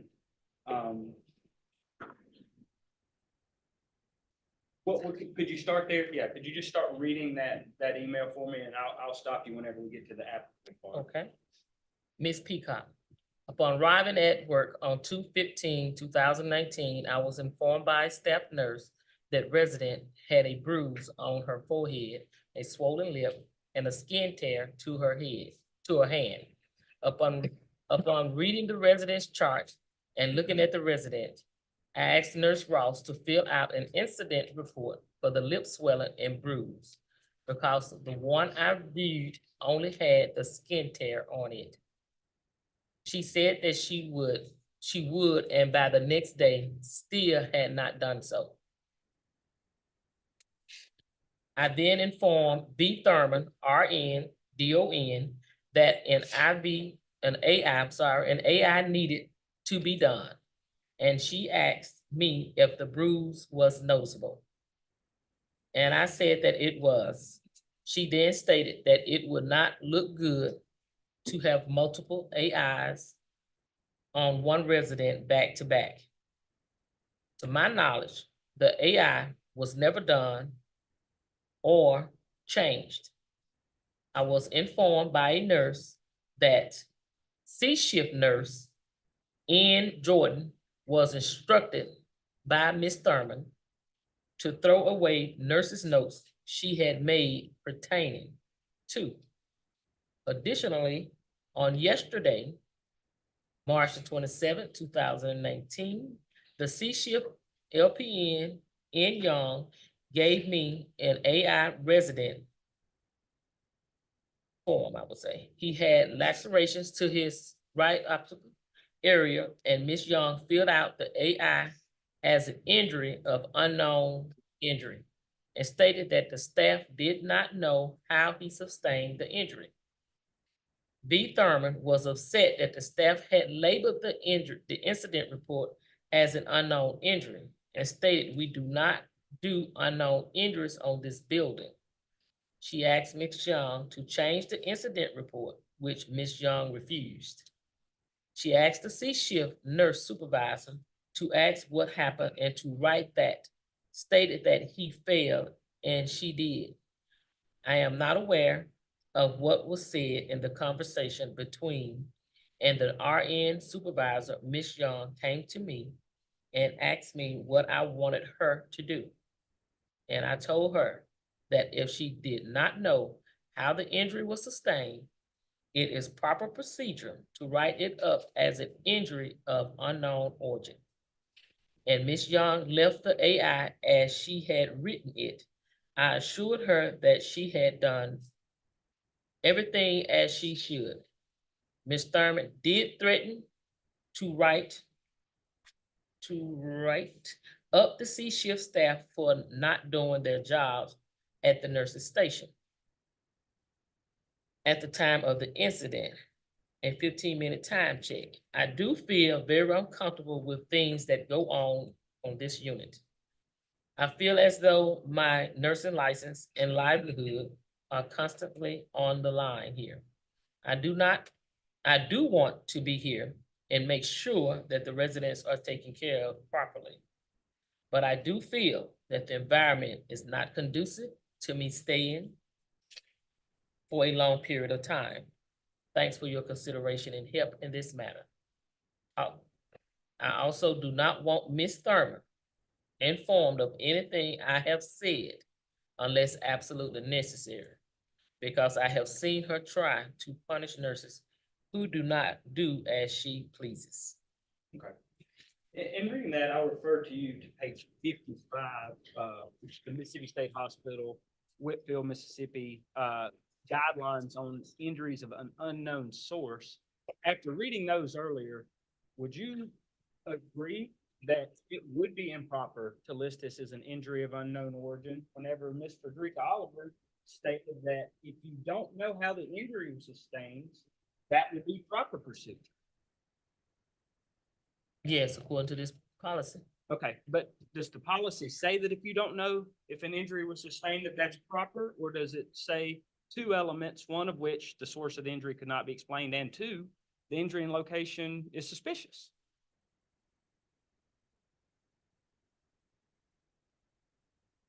Ask that again. What was you reading in the injuries of unknown source? Yes, ma'am. Okay, And again, I'm not trying to. yeah, but ask the question again. Yes, ma'am. Would you agree with me that Miss Frederica Oliver's description of the incident does not fall under injuries of an unknown source, as she, in her own words, has stated? It said in here that Miss Thurman threatened them that they were going to be written up for doing their jobs. Does it say, would you agree with me that it doesn't say what that means? It doesn't. Isn't that possible that she means you're gonna get written up because you weren't supervising your patient like you were supposed to? Possible? It's a possibility.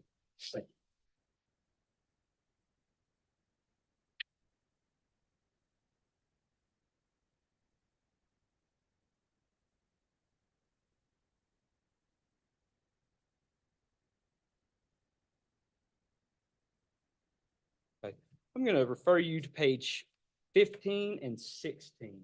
I don't believe we went through these on the direct examination, but could you tell me what this document is? 15.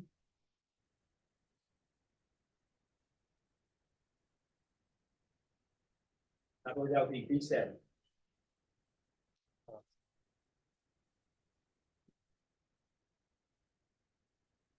Okay, B7. It starts on 14, my apologies. Okay. But 15 and 16 are the pages I'm talking about. This is,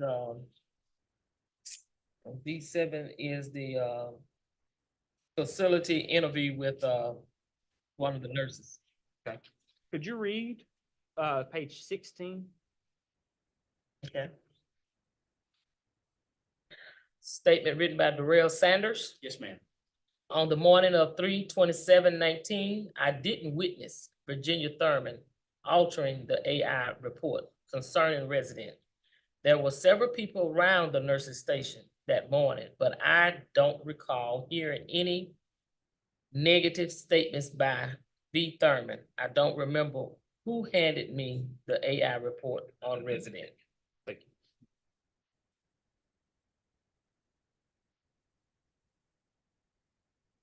Okay. Refer you now to document B8, page 20. Could you tell the court what that document is and read that for us? B8 is Ashley Holder's facility interview. Okay, so Ashley Holder, LPN, stated, I, Ashley Holder, was presented by nurses, by a nurse note by personnel officer that was written on patient. The note written and signed appears to be written by me, as it has my name signed to it. However, this note is not my handwriting or signature in any form. I would never authorize anyone, a friend, I was some coworker, to sign my signature or write a note for me. Would you agree with me that that does not implicate Miss Virginia Thurman as the one who wrote in anything? No, it does not. It just says it's not Miss Holden's handwriting. Is that That's correct.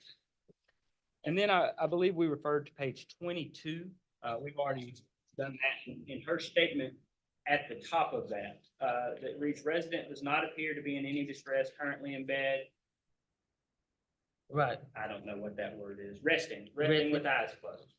And that is the statement that Ms. Holden was talking about, correct? yes, Do you know of any analysis that's been done on that handwriting no, or Ms. Thurman's handwriting? no, So as far as you know, that could be anybody's handwriting. correct.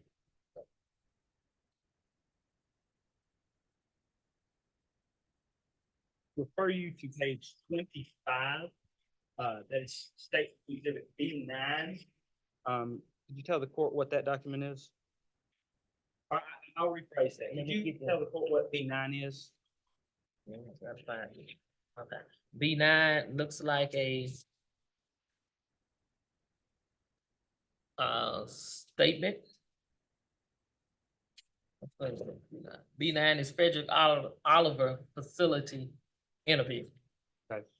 And on page 25, can you read that statement from Miss Kathy Peacock regarding what Frederica Oliver told her?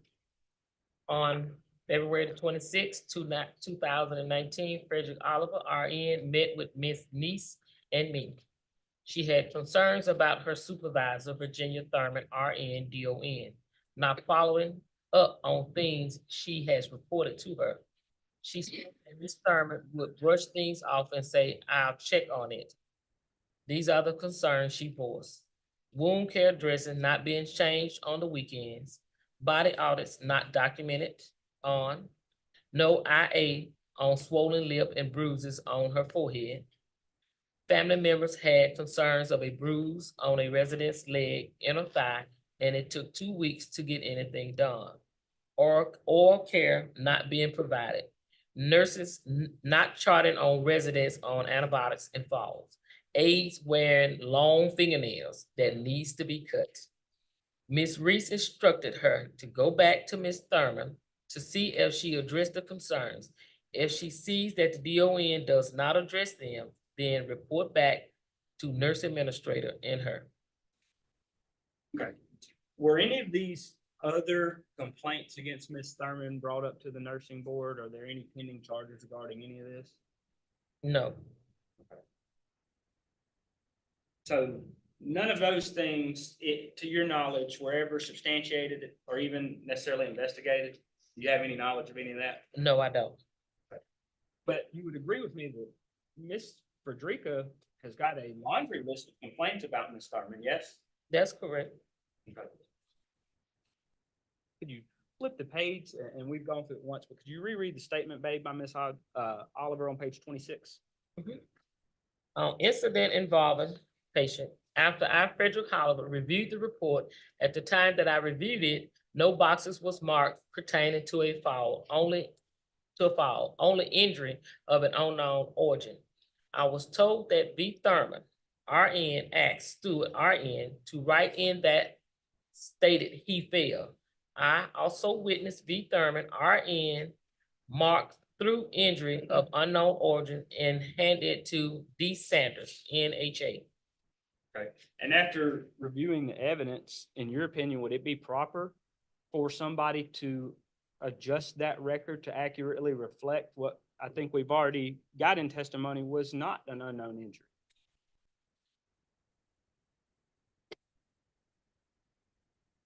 If you know, if you don't, that's fine too.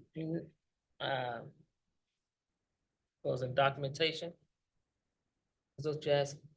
Yes, I'm asking, in your opinion, would that have been proper now that I think we've established an unknown injury according to the proper rules and procedures was not the correct box? Would it have been proper for Ms. Thurman or any other individual to alter to correct those records? In my opinion, if it's gonna be an alter or correction of that, you scratch through it and put your initials beside it. Okay, and that's fine. Like I said, I'm not trying to trick you. I'd like to understand.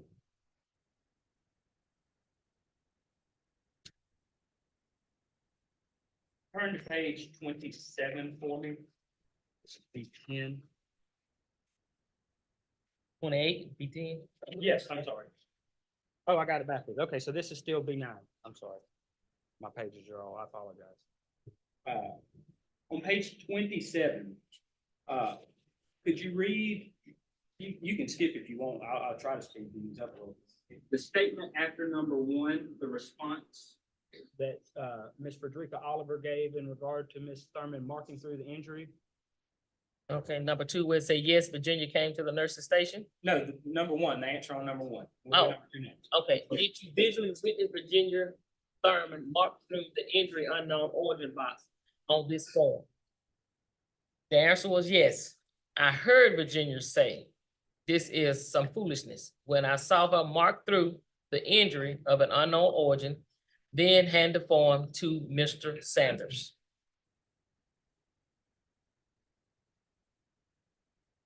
And now number 2, could you read the answer to, did you witness Ms. Virginia Thurman threaten to punish her staff for failing to follow her directive? Yes, Virginia came to the nurse's station where Nicola Young and other of us were sitting and stated, we do not do unknown origins on this building. And the form needs to be changed to unwitnessed fall. You all are going to be written up for not doing your job right. Although she didn't address Nicola or acknowledge her by name, I believe Virginia was directing her comments towards Nicola, which since she is the one who completed the form as an injury of unknown origin. Nicola told me she only documented what she observed and that the patient was not observed out of bed or anywhere near the sink. And Nicola said she only documented unknown origin because she didn't witness patient fall. We're gonna flip forward if you would and move on to B10. And with that, we can skip 28 and 29. So we go to page 30. And could you read this statement? To April the 3rd, 2019 statement from Kathy Peacock. Today, Ms. Neese and I interviewed Karen Ross, RN, regarding the allegation that Ms. Virginia Thurman, RN, DON, was asking her nurse to rewrite nurse's notes, disregard nurse's notes, do not check injury or injury of unknown origin or occurrence report, and change wordings in notes. Ms. Ross was visibly upset and was hesitant to answer questions. She mentioned that in the past, she overheard nurses say they were told what to write or document in nurses' notes by Ms. Thurman. Later in the interview, she said that Ms. Thurman asked her to remove, disregard a nurse note from a chart. Okay. And after hearing and reviewing the documents, would you agree with me that changing or asking the nurse to change those documents isn't necessarily false? In my opinion. Yes, ma'am, just in your opinion. If you're asking me to change something that I didn't witness or observe or don't know to be, and you want me to change it another route, that would be falsification. in my Okay. opinion. Okay, even though we've already covered on page 55 what the standard is for injury of an unknown origin? Right.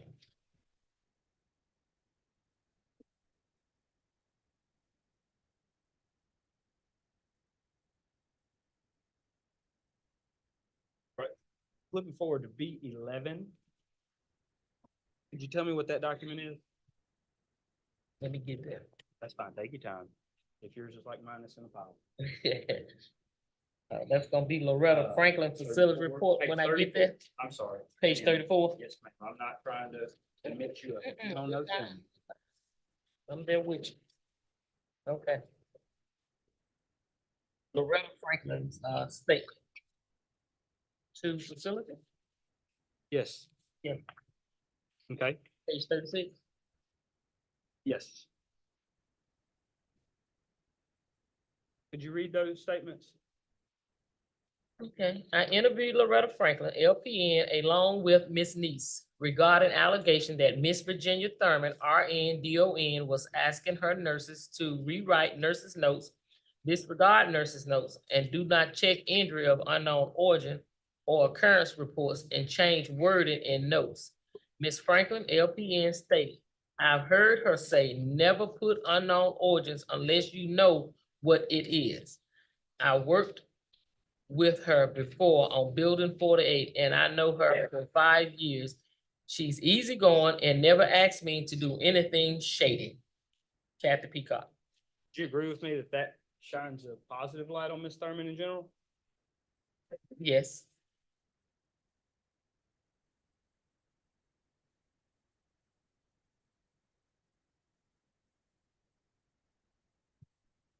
Could you flip forward to page 38, exhibit B12? And tell me what that document is? 38B12. I'm going to apologize. I withdraw that. If you would flip to B11, page 37. I've got mine backwards. 37, okay. And can you tell us what B11 is? Another witness statement, Loretta Franklin. Okay. Could you read the statement on page 37? I was asked if Ms. Thurman ever asked me to change or take out nurses' notes. My answer is no. Ms. Thurman has never asked me to change or take out nurses' notes.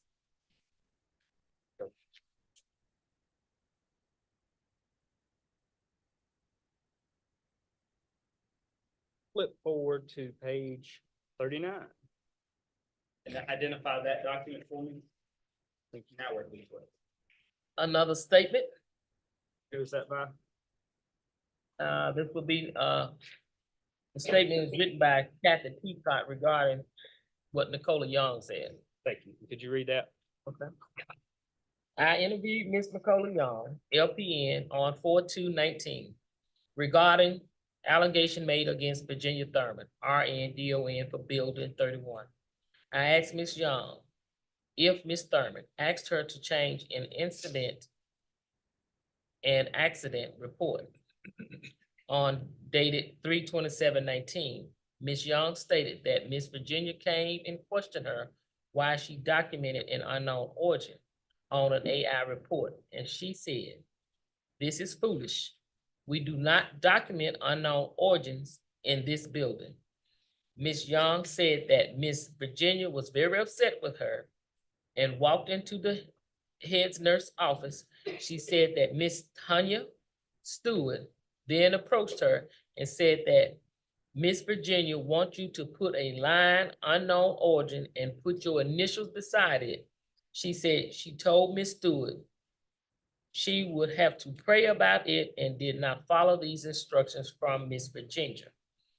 I had Miss Young review the AI report, and she became upset when she saw that a line was drawn through unknown origin when she had checked this box. She also said that she never checked boxes 0901 and 1999.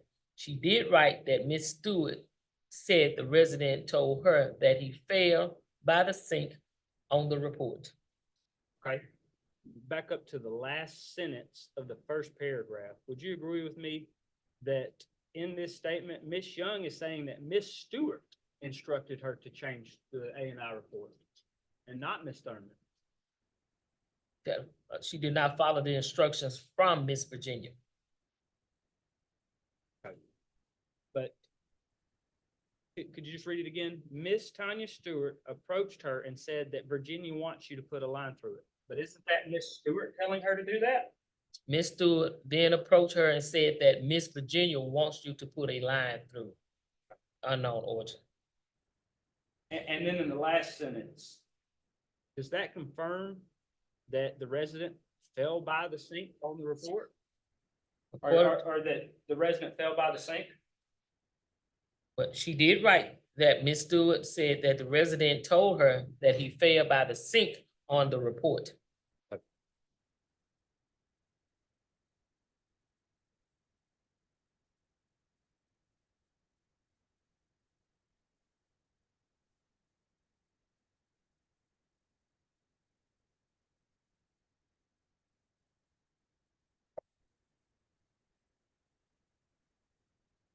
Fortune told her.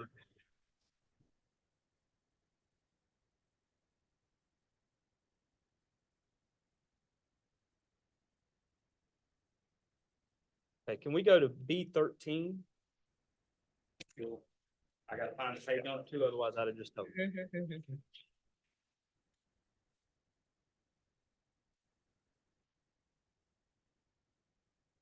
B13, be page 43.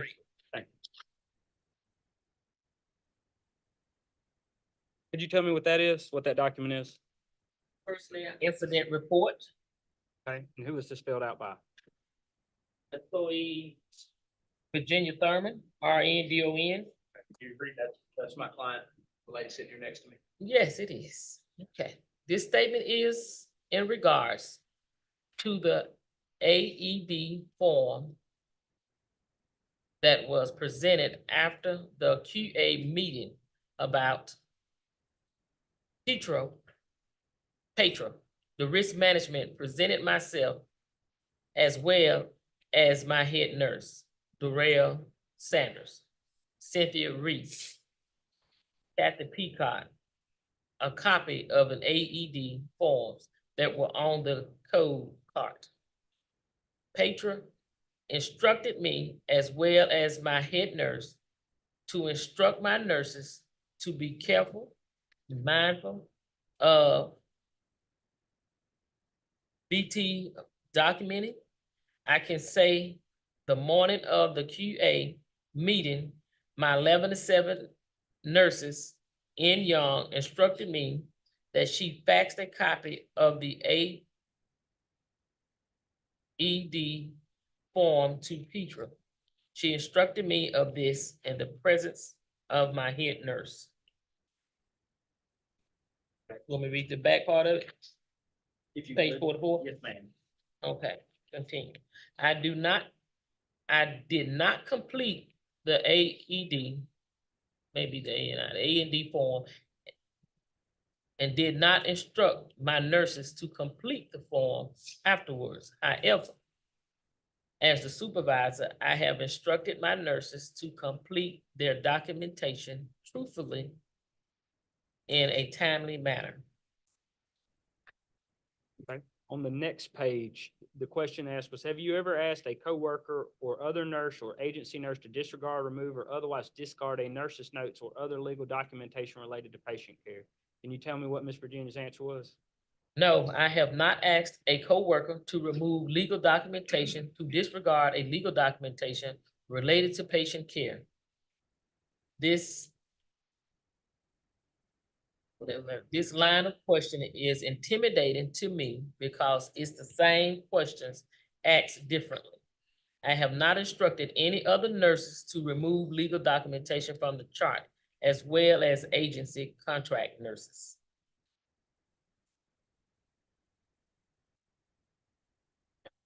Flip, if you would, page 46. The question asked Ms. Virginia on page 46 at the top, same document.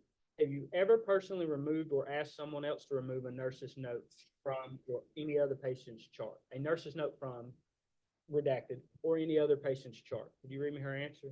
No, I have not asked anyone to remove a nurse's note from redacted, did you say patient chart, or any other charts. I have asked nurses to document accurately and truthfully. Have you ever the next question, have you ever threatened to write up an employee because they failed to comply with your directive to rewrite, remove, disregard, or otherwise dispose of any medical documentation? Could you tell me her answer to that? I have not threatened any employee that I would write them up regarding any medical documentation if they have failed to comply with my directive. And then the last question on that page, have you ever told another employee not to document unknown origins on your building? I have instructed my employees to investigate any incident before just marking on the incident as unknown. There is a difference between unknown and unwitnessed incidents. It is our nurse's duty to be the patient's advocate, to investigate and to prevent further harm and promote patient safety.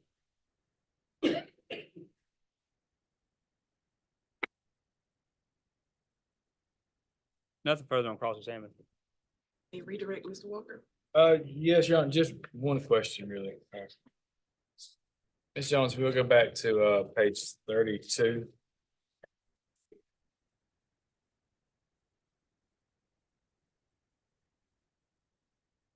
You there?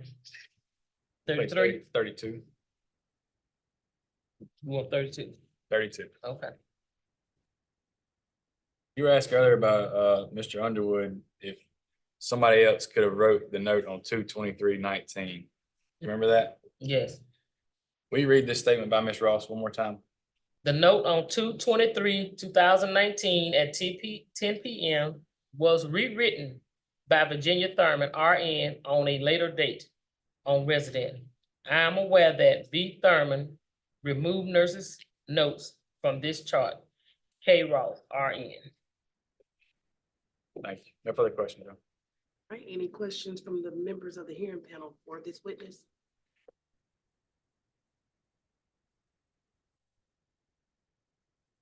I'm just trying to get clarity because we've gone back and forth. So during your investigation, what you were investigating was the documentation related to 2/23? Yes, And that's the only. Yes. That 2/23 that at the top of that page. Okay, and then everything dated after that. So I've seen the dates 3/27, 4/1, 4/9, and 4/25. All of those are related to the investigation of the facility, not your Right. investigation from a board perspective. right.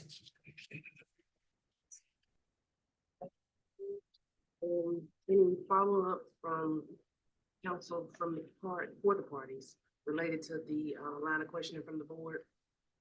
There you go. Mr. Walker, you may call your next witness. The state restaurant. Thank you, Mr. Thurman. You may present your case. Call Miss Virginia Thurman. Miss Virginia, could you state your name for the court? Virginia Thurman, And what's your address? 1596 Dry Creek Road, McGee, Mississippi, 39111. And what's your occupation? Registered nurse. And you are licensed through this board that we're having a hearing at today, is that correct? Yes. Do you have any other licenses, professional licenses, anything like that? No. Okay. And how long have you been licensed? Since 2008. Outside of this complaint, have you ever had any other disciplinary hearings with the board? No. Outside of this incident with Mississippi State Hospital at Whitfield, have you ever been terminated from a nursing position? No. And you said 2008, so that would be 16 years as a nurse, Yes, approximately. approximately. Could you tell this panel and this judge, in your words, what happened on February 23rd, 2019, to the best of your knowledge? I'll be honest with you, that was 5 years ago, so I'm gonna tell it as I can remember. I do remember coming in and that incident occurring. I was frustrated, I'm gonna be honest with you, because I have nurses that are there. We're there to take care of the patients. When you say injury of unknown origin, I expect you to investigate because we have to answer to, we have a duty to take care of the patients, as well as if the family members were to ask what happened to the patient, if they were to fall or any incident were to occur, you have to explain. You just don't say, I don't know. If you don't know, that's fine. Say you don't know, but it's the point of, you need to investigate what's going on because it's our duty to take care of the patients and to make sure you're documenting like you're supposed to. On the date of incident, there was a box clicked, injuries or checked, injury of unknown source. In your opinion, was that the correct box to have been checked? If the resident, from looking at it, backing over it, the patient, it appears the patient had fallen. So it's supposed to be, if nobody witnesses, it's supposed to be an unwitnessed fall, not an injury of unknown origin. Okay. And to your recollection, were any of the injuries suspicious due to the extent or the location of the injury on the patient in question? I'm sorry, repeat that. if you remember, so the injuries, I believe it was a laceration and a bruise testified to. Did any of those seem suspicious due to the extent of the injury? Was it incredible injury or due to the location perhaps? Yes. It did seem suspicious to you, or did it seem like a normal injury from a fall? Well, if you were to fall, if you have a bruise of any type, of course, if you were to fall, you may not actually see the bruise right then, because some days it depends on the skin coloring of the person. It may appear a couple of days later, and they will appear in different forms. Right away, of course, if a person were to fall, of course, it's like reddish, purplish color, and a couple of days later, you'll have that yellow or greenish tinge around it because it's an old fall. You have to look at the coloring of it, if that's what you're asking. I'm sorry. That's fine. As to the complaint in this matter, I'm just gonna be brief. Have you ever made false entries in a patient record?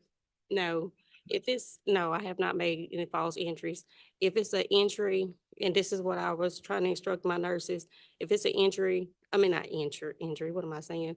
An entry that needs to, that you didn't answer the how, when, where, and all that good stuff, you go back and you put addendum, not on that specific charting. You go back down, you could put late entry, but you write addendum, write your date and put referring to such, such and such, and then you add in, but you don't correct or you don't take out that documentation. I guess that's what I'm trying to say. I'm getting tired tongue, sorry. It's fine. To the best of your knowledge, have you ever unlawfully altered an entry or destroyed any medical records? No,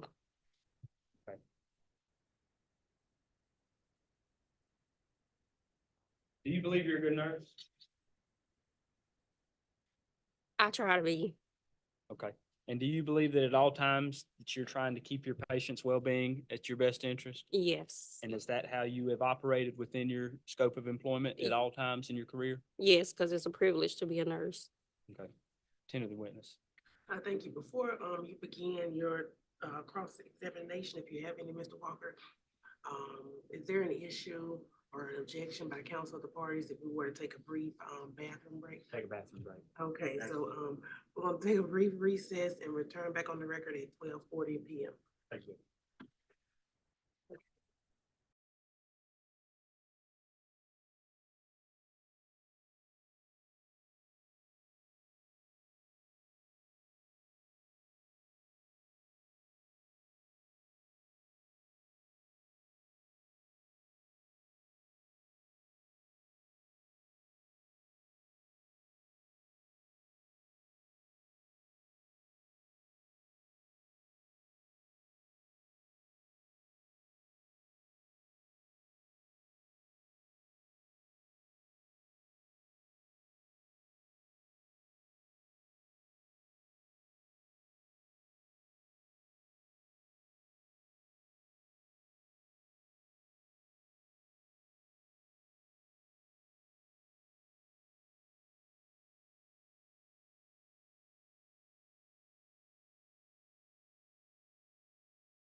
We are back on the record. Took a brief bathroom break. We'll pick back up with Mr. Walker's cross-examination of Ms. Thurman. Thank you, Your Honor. Ms. Thurman, we tell the board where you're currently employed? St. Dominic's Hospital, How long have you been there? since, okay, this is 2004, so 2024, maybe 3 years, So 3 years at St. Dominic's? about 3 years. I think 2, 3 years. Okay. Where were we at before that? I was at Methodist Rehab in Jackson. How long did you work at Methodist Rehab? Well, I was working PRN at Methodist Rehab along with State Hospital. After I left State Hospital, I became full-time at Methodist Rehab. And then after there, I went to St. Dominic's. So it was like I was working 2 jobs. At the same time? Okay. And I believe you were asked this before. But have you had any disciplinary issues at any of those places? As far as like being terminated, Terminated, written up, anything like that? since I live so far from the place, I've actually been late a few times and they've mentioned to me about being late. Yeah, I guess I'm leaning more towards write-ups. I mean, if you're late, you will get written up if you're But late. nothing regarding any falsification, any violations like that? Any patient care, disciplinary actions? No. Okay.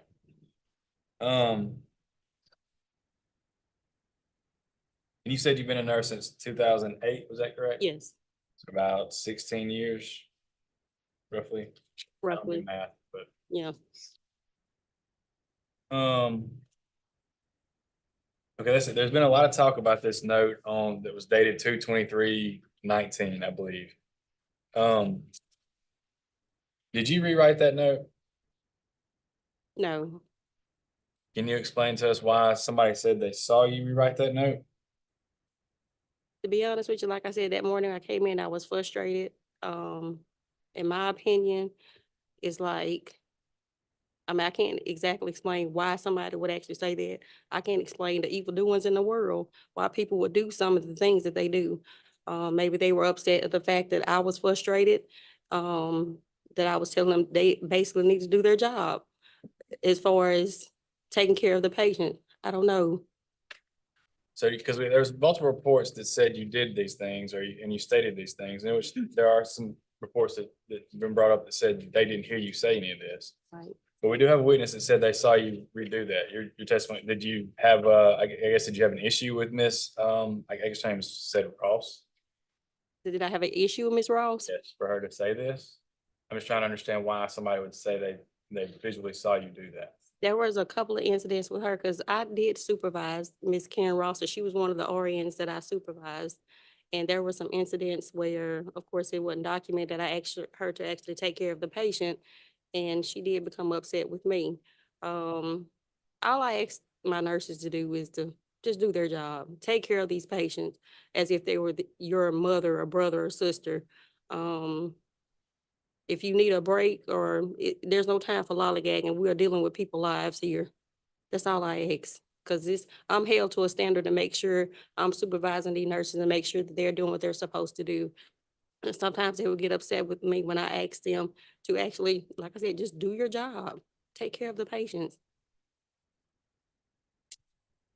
She thinks you don't have a reason really, I guess, right? Just, okay. Let's look at page 71. I think it's on page 71. I apologize if it's not. I'll tell you if it's not. Yeah, 71 is where I want to look.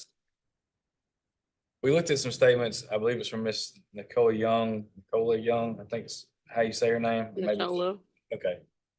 And she said that she had actually checked this box, this labeled injury of unknown origin. Do you see that box there? Are you on page 71? I'm sorry. You got it.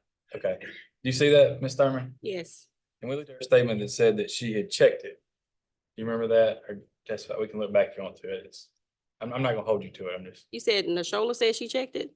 Right. I believe she said she checked it. Okay. And do you see where it looks like it's been checked on there, but you can see it's marked through? You see that? Yeah. It says injury unknown origin. Yeah, I see the mark through. Okay. And Ms. Young, I believe, stated she didn't mark through it. She had checked it. Do you remember that in her statement? I think it's. Yes. Okay. She also stated in her statement, because I believe Ms. Jones had some issues with the numbers that she was trying to read, that she didn't mark this 0901 in the top left. You see that? I see it. And then there's a bottom box down there. It's also checked. It says 1999. You see that too? Yes. She said she didn't mark those. I believe Ms. Young's statement said that she did. It's on 41. I know it's already been read several times. But she said she didn't mark those because she didn't see her. Oh boy, didn't see her fall. And the allegation was that you had marked those and that somebody had saw you mark those. Did you do that? No, I did not. And you also have to look at the dynamics. Anybody has access to these A&Is because after they're completed, our mailboxes, my mailbox, the nursing home administrator, the social workers, everybody is downstairs where everybody can have access to. So after they fill out these accident incident reports, they're stuck in the box and we are not, well, I'm not gonna say we, the nursing home administrator, as well as me, the director, nurse at that time, social worker, we most likely, if this incident was done after hours or after the time that we clock out or go home, we come back the next day, these are out in our mailboxes at the nurse's station where anybody can have access to. And we can't actually access them till the next day, but other staff have access to these boxes. But no, I did not check or cross through anything. You didn't check those. No. And you don't know why the other staff members were saying that you did? Nope.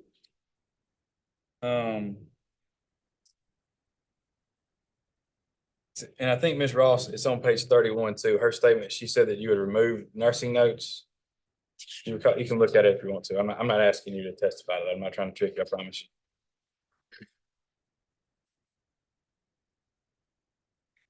Let me get to it.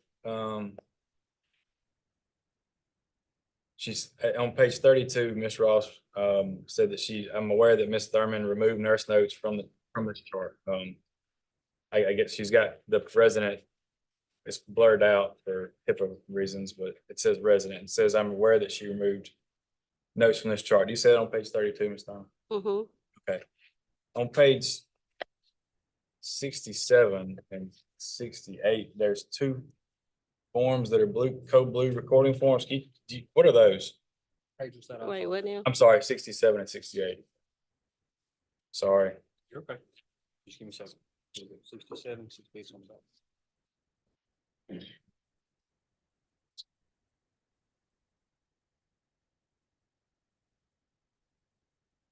You say 67, Ms. Thurman?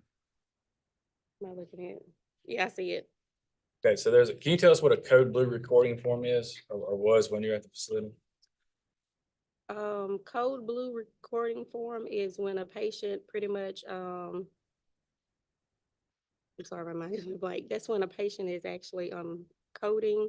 They're not their normal selves. They, have an emergency situation. They're either stop breathing, pulse, no pulse. They're not their normal selves. I guess that's what I'm trying to say. I know I'm so tired this morning. That's fine. That's okay. I understand.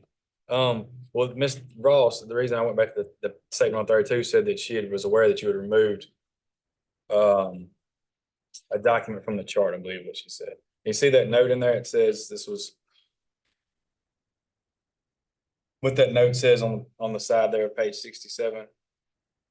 It says this is the one that it says Ms. Ross said she completed that Ms. Thurman took.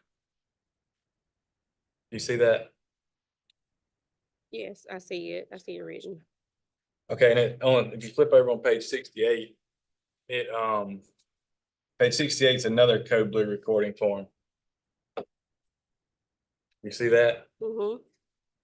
And I believe it's for it's the same time frame. You see the date, it says 2/24/19 and 2/24/19. Why would they say, I guess where I'm going is, why is there two code blue recording forms?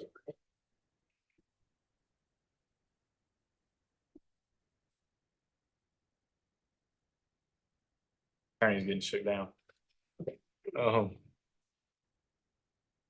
Why is that? Do you know why there'd be two code blue record? Code blue record. We're trying everything. We're trying everything.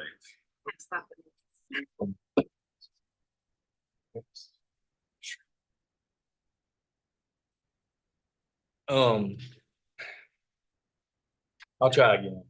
I apologize, Ms. Stern. According to this, in 67, 68, there's the same form. They're both on the same day. So it looks like one was taken and they, according to the facility, this was found in another, the one you removed and what Ms. Ross was saying. Do you have any answer for that? Can you clear that up for us? Why I was found in her office? Yeah, did you remove this form? Because according to Ms. Ross's statement, you removed the form and this is alleged to be the form you removed.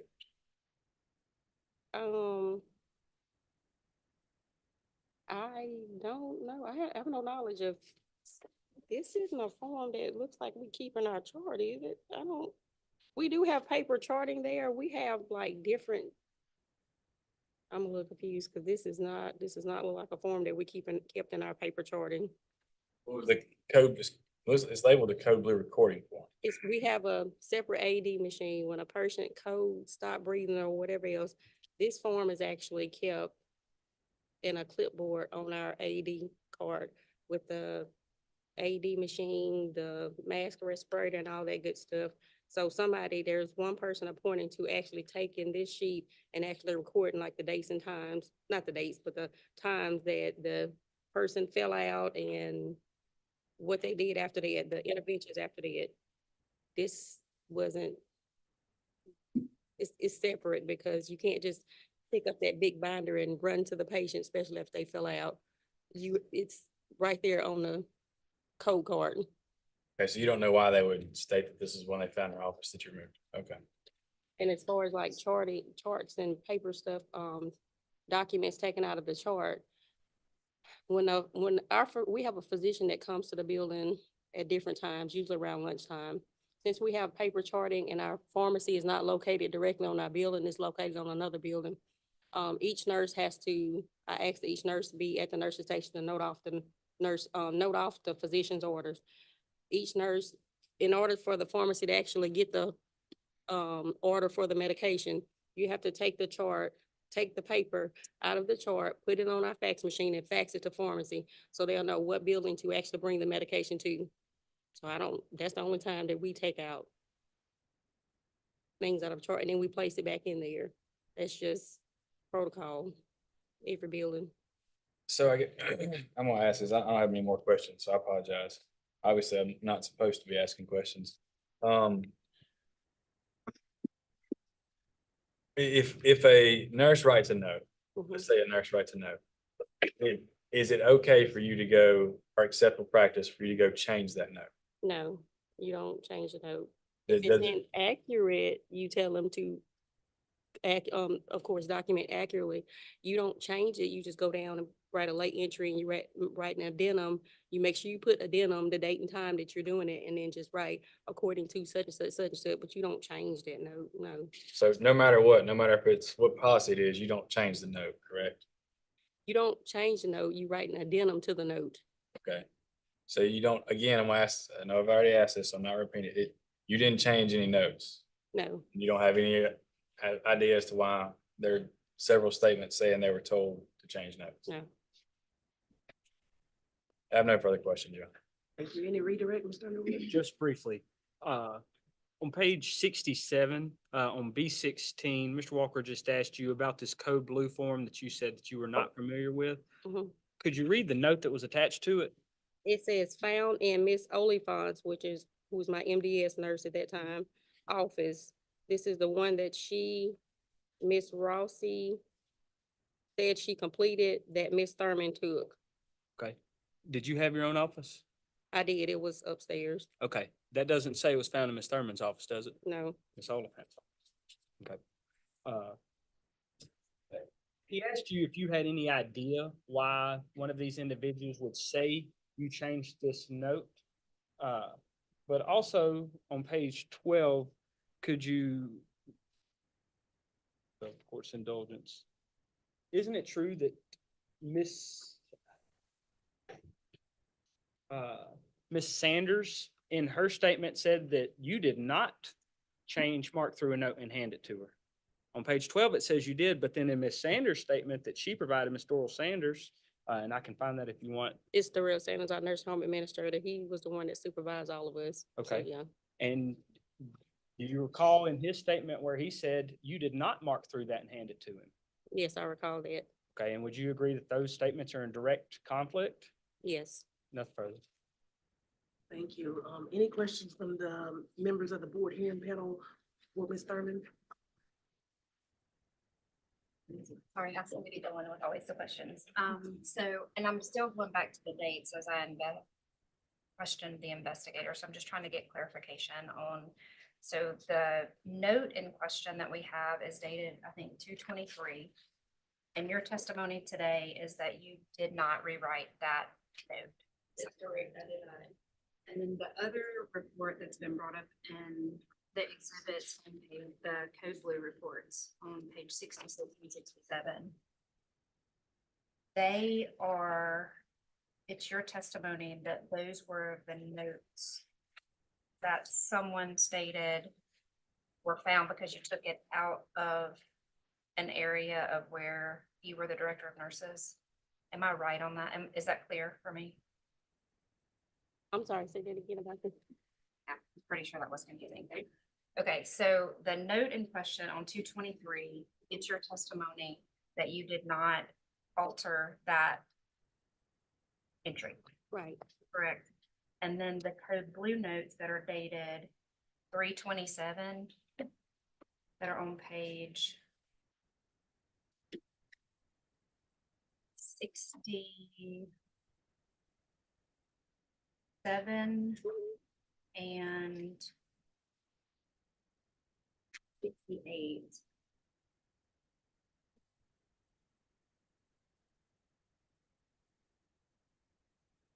Is it your testimony that those are not related to that same incident? No, because these, we don't keep these in our chart. When, like I said, when a patient codes, these are, we have them like on a clipboard or either some sort of hanging somewhere on the code card, so we can actually take the code card immediately to the patient. Our charts, well, it's not our charts anymore, not my charts. The charts that we had were thick charts. There was no way, I mean, you could, but it would delay time and delay us actually caring for the patient that fell out. So we don't keep these sheets like in our chart.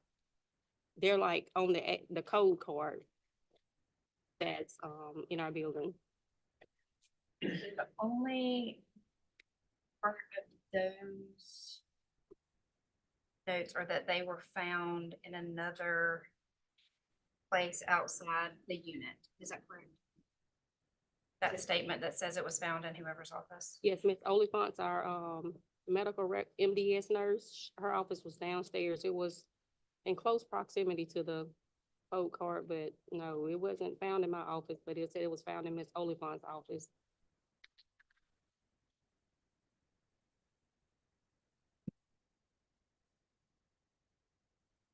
I think that's all I have. Thank you. Any additional questions from any other members of the board hearing panel?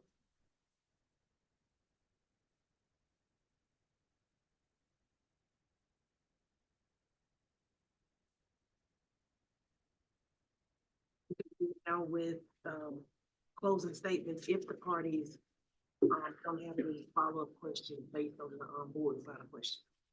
Any follow-up questions? No for me, Your Honor. Nothing. And now with closing statements, starting with Mr. Walker. Thank you, Your Honor. Mississippi Code annotated 73-15-29-1 provides that the board has the power to take disciplinary action on the license of a nurse if that nurse has violated the rules and regulations governing nursing. We've looked at several statements today that all said the same thing. Ms. Thurman not only instructed others to change nursing notes, but she also changed them herself. We have a witness statement that says she saw Ms. Thurman removing nursing notes and that she rewrote a nursing note herself. These acts are violations of the Nurse Practice Act. For this reason, we respectfully ask this board panel to consider taking disciplinary action on the license of Ms. Thurman. Mr. Underwood?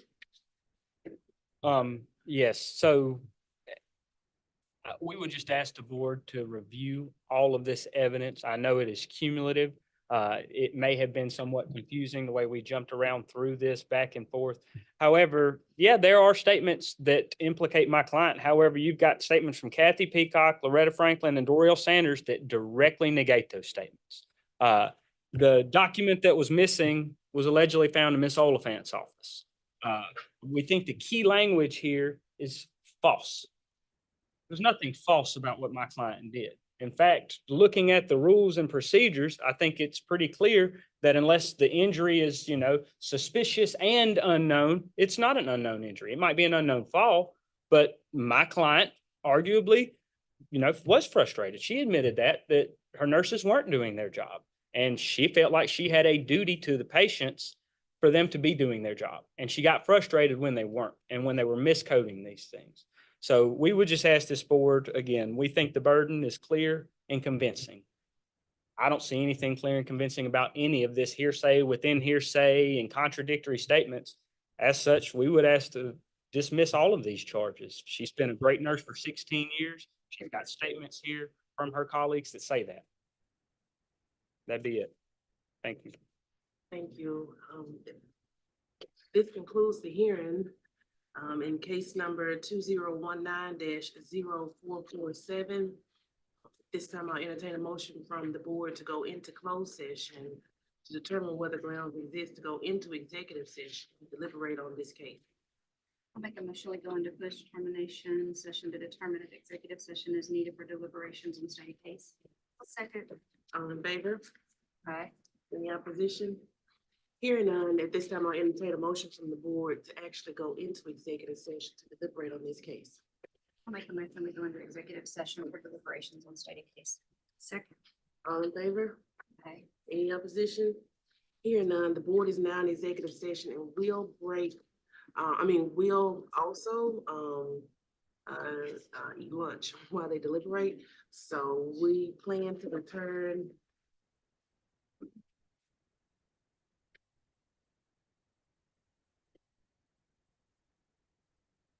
$1:45. Okay, we'll return at 1:45. Sorry. I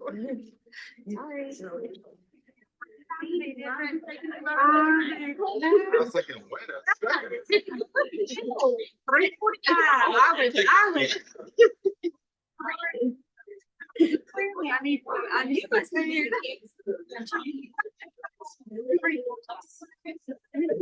If somebody else.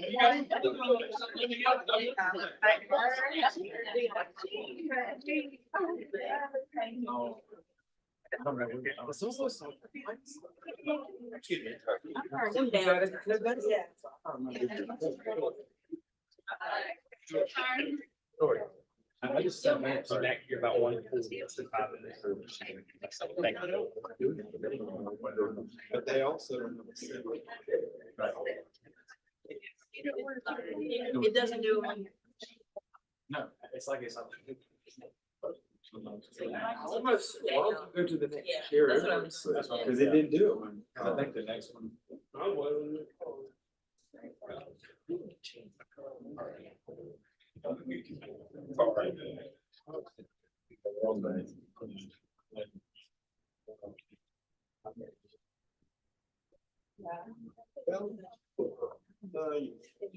We started. I'll turn it down for you, see if you can hear you. Put it on. Just say testing, Testing. they'll hear you. It's probably gonna do it again as soon as we start, though. And it may be just everybody that's in the room. Yes. I mean, too many people. Hey, what about are they all up high? No, I just wonder if they're feeding off of each other. everything except for Kristen's, Christians, okay. so we can't hear her regardless.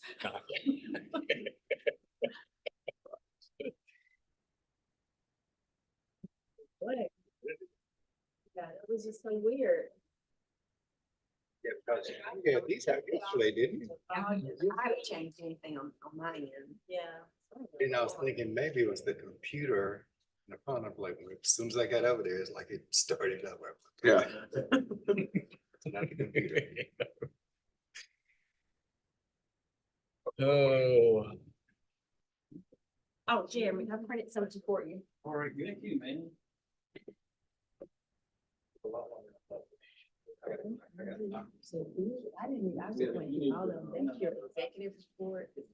And I'm a type one diabetic, and I've been on something for about 12 years, and they told me I gotta upgrade finally.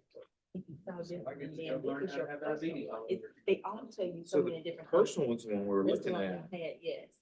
That's your executive that tells people how to manage you or how to answer questions if you do interviews. Yeah, I did it. So. I love these things. And Tim, Brandon, you have me do that, we ain't you. Huh. Oh, and you done said some stuff too. We don't need to be on.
SNP family nurse practitioner.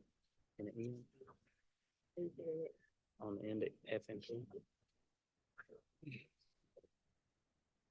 I don't know what any of that stuff is. OPN is licensed therapy nurse and RN is registered nurse. Outside of that, I don't know what none of those things. What is a CPT? Certified something, I'm sure. Not sure. I have no idea.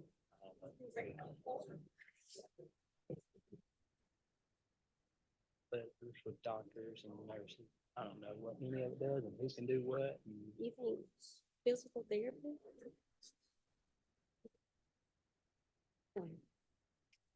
That's the right abbreviation. I'm asking you, I don't know.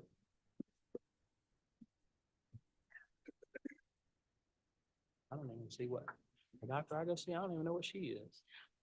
She gives me prescriptions, but I don't think she's a doctor. I don't know. She's.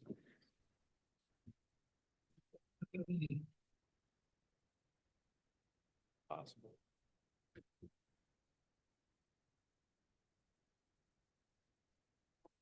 All the time. All right, we are back on the record. The board is out of executive session. Like I said, we're back on the record, and I will now announce the board's decision in case number 2019-0447 involving the licensee, Miss Virginia Thurman. There are 3 charges, so I will announce on each. The board finds, regarding charge 1, the board finds insufficient evidence was presented at the hearing to find the respondent guilty. So the board finds the respondent not guilty of charge 1. For charge 2, the board found insufficient evidence to find the respondent guilty of charge 2. So the board finds the respondent not guilty of charge 2. For charge 3, the board finds insufficient evidence was presented at the hearing to find the respondent guilty of charge 3. So the board finds the respondent not guilty of charge 3 and dismisses the complaint against the licensee. That concludes the board's announcement. Thank you.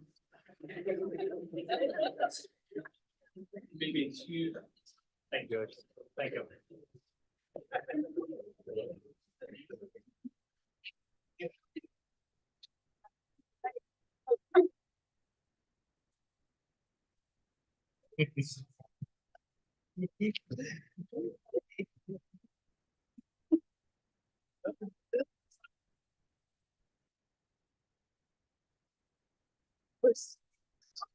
Yeah.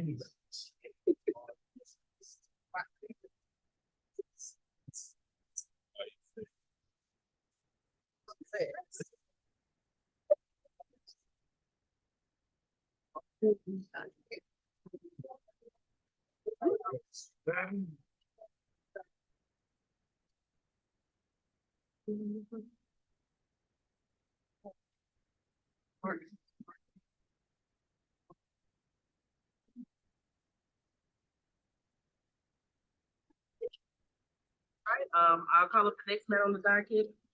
Case number 2022-0148 involving the licensee, Mr. Mark Target, license number R-894890.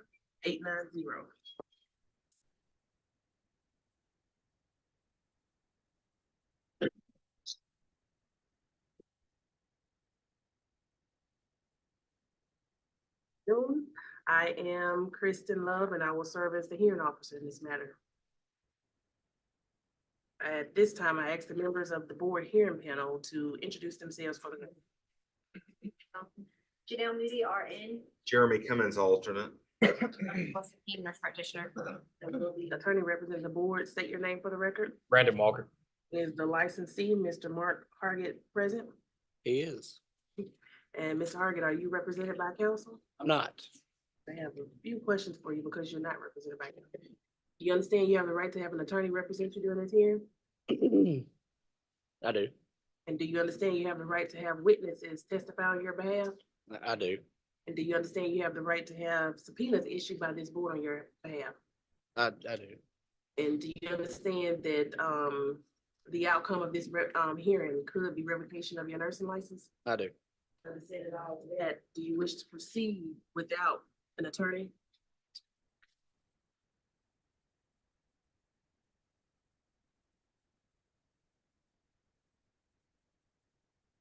Yes.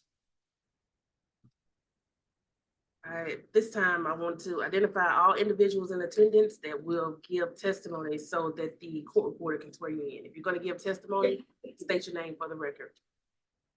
Mark Hargett. Tawanda Jones. Now the court reporter will swear you in. Do you solemnly swear from the testimony you're about to give will be the truth, the whole truth, and nothing but the truth, so help you God? I do. Are there any preliminary matters? Yes, Your Honor, we'd like to introduce B1 through B12. Any objection to the admission of those exhibits into today's record, Mr. Hargett? Say again.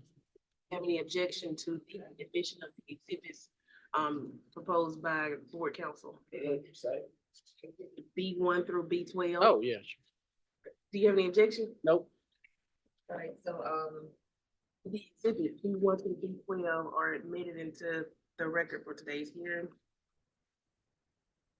We'll proceed as follows. We'll begin with opening statements, hear arguments from each side, allow for question, and at the conclusion of the presentation of both arguments, have closing statements. If the parties are ready to proceed, we can begin now with opening statements, starting with Mr. Walker. Thank you, Your Honor. For the panel today because of his actions at Tippah County Hospital. He was observed on camera acting suspiciously when he removed Dilaudid and Zofan from the narcotic cabinet. According to the facility, video footage revealed Mr. Hargett putting a 10 milliliter vial of Dilaudid into his pocket before walking out the door. When he reported to work the next morning, the facility requested a drug screen and he refused. He was subsequently terminated. Pursuant to the authority found in Mississippi Code annotated 73.391, the board has the power to take disciplinary action against the licensed Ms. Hargett. Thank you. Mr. Hargett, if you want to give an opening statement now, you can. It's just a brief overview of the evidence you plan to submit today. All I'll have at the end of this is a story, and it'll kind of bring to light some things that, all of this stuff that's happened. Thank you. Mr. Walker, you may call your first witness. Thank you, Your Honor. The board calls Ms. Tawanda Jones. Excuse me. Ms. Jones, will you state your name, county of residence, and your current place of employment for the record?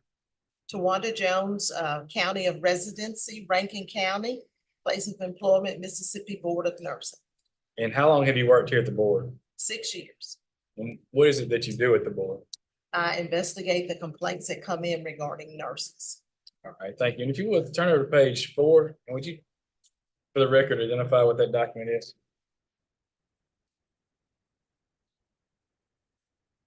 B3, page 4 is a Mississippi Board of Nursing license verification. All right, and when does it show that Mr. Mark was first licensed in Mississippi? He was licensed, the license was issued on July 16, 2013, And what was he licensed as? a registered nurse. If you would turn over to page 7 and ID that document for us. Page 7 is the complaint.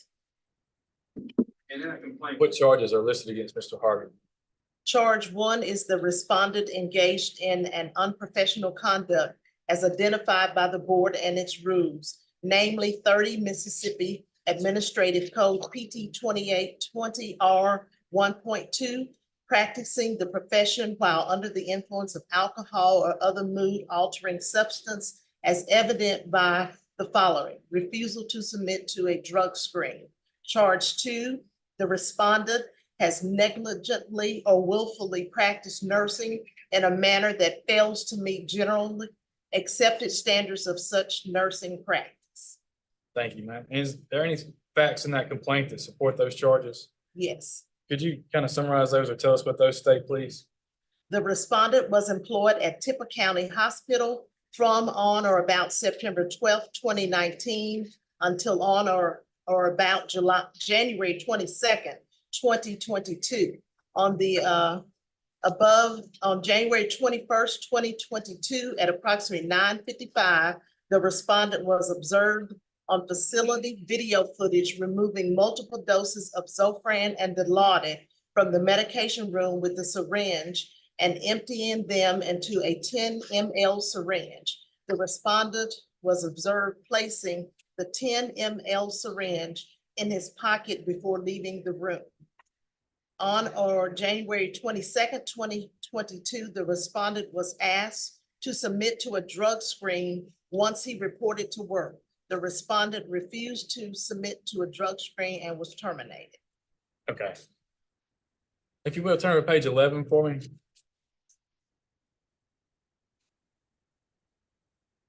For the record, we identify what this document is. B6, page 11 is a facility report dated January 21, 2022. And who is this report about? The respondent, In that top paragraph, what does it say that he did? the RN was in the medication room of Tippah County Hospital drawing up Dilaudid and Zofran for a patient. Below explains the actions during the time. Camera did not record until he had removed Dilaudid from the narcotic cabinet. So there was a video apparently according to the facility, correct? That they saw? Yes, And this 1 through 9 is what the facility viewed on that camera? that's correct. We stayed off 1 through 9 there, what the facility saw on that footage. Number 1, Brandon is locking narcotic cabinet. Number 2, opens 3 ml syringe and gets a needle. 3, removes Zofran from the drawer and pulls up some in a syringe. 4, he then puts that Zofran in another syringe that is 10 ml and draw up more Zofran with syringe he used the first time. 5, he puts second syringe of Zofran in the 10 ml syringe. 6, pulls up the third dose of Zofran from the vial in the second syringe and puts Zofran back in the drawer. 7, he gets another 3 ml syringe. Another nurse comes in the room and sees Dilaudid with top on it, and she leaves the room. When she leaves, he draws up Dilaudid and puts the syringe in his right pocket. Number 8, he puts the 10 ml syringe with Zofran in his pocket and turns to go out the door. And at this point, he puts smaller syringe with Zofran in the Dilaudid vial. Other nurse comes in the room and he wastes the syringe from the Dilaudid vial in the sink. The other nurse thinks he's wasting Dilaudid. He then pulls 10 ml syringe from pocket and goes out the door. Okay. No, that's fine. Thank you. And to your knowledge, the board was not able to obtain this video during this investigation. That's correct. But according to what the facility sent, he pulled several syringes of Zofran and then put them in his pocket. Is that what you said? Yes. Okay. Now, in your years of an investigating nurses, is that something that's normally done? No. Let's flip over to, or what does it say at the, I'm sorry, stay right there where you're at. At the bottom of that page, what does it say happened on? I believe it's dated 1/22. 1/22/2022, 8:30. Brandon arrives at work at 8 o'clock. Dan Shapley requests that Brandon come with him and he asked him to do a drug screen. Brandon asked what would happen if he refused, and Dan told him that it would be an automatic termination. Brandon refused and left the building at the time. If you will flip over to page 15 for me.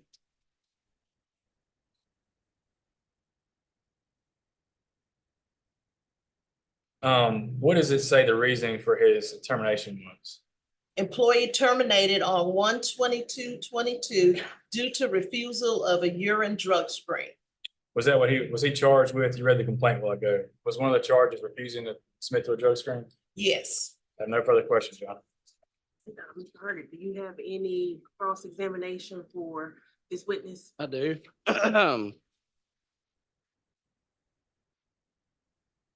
So this is all the evidence here, of what we have here, correct? So there's no,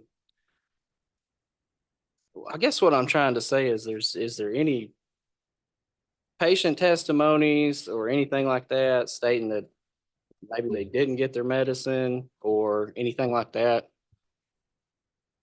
No, this is the. This is the it. list of evidence. So, if you'll turn to, it's like, I think page 14, exhibit B9.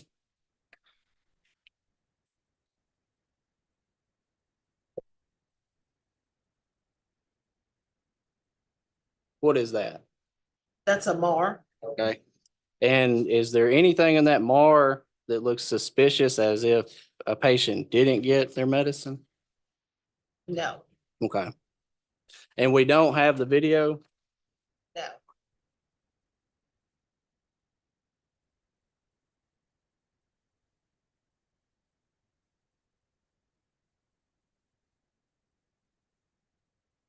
That's all.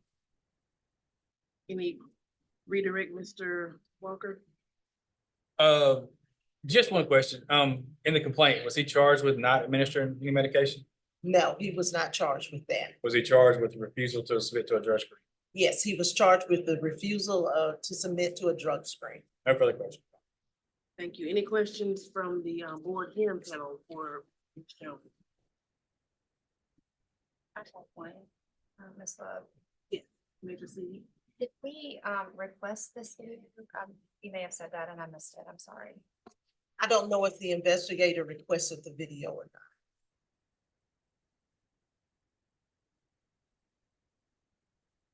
Any additional questions for this witness? Right, do you, I attended the witness, Your Honor. have another witness you want to call? I do not. State rest. All right, Mr. Hargett, this is your opportunity now to. I do. So I have a story to go with this. So around the time of this incident, maybe a few months before, I was having a lot of problems. I didn't know what they were at the time. I was having a lot of confusion. I would have days where I'd be fine, but I couldn't remember quite what had happened maybe the day before, the day before that. I didn't know I didn't know what was wrong with me. I knew something was. I just attributed it to maybe stress. I was working 2 jobs. Later I found out that it was my liver. So I actually had hepatic encephalopathy. And later on, I did ended up it got really, really bad. I ended up having to have a liver transplant. So this right here, what I'm reading, it's almost like a story of myself that I don't even remember happening. I can't recall really anything of that day. I'm reading it like this, like anybody here would. They just look through it. But I got my liver transplant. I've been working as a nurse ever since. Had no problems. There's been no problems or anything before that incident and none after that. And that's all. That's my testament to that. Thank you. Mr. Walker may have some questions for you now. I do. Thank you, Your Honor. Will you state your name and your educational background, Mr. Mark? It's Mark Hargett. I've got an associate's degree in nursing. When did you get that degree? 2013. So you've been practicing roughly 9 years, correct? 11 this year. 11? Told you I'm not good at math. Where all have you worked as a nurse?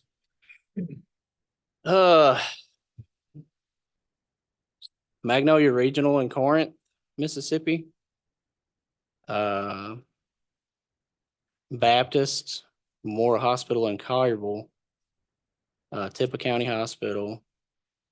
North Alabama Medical Center in Florence, Alabama, and currently North Mississippi Medical Center in Tupelo.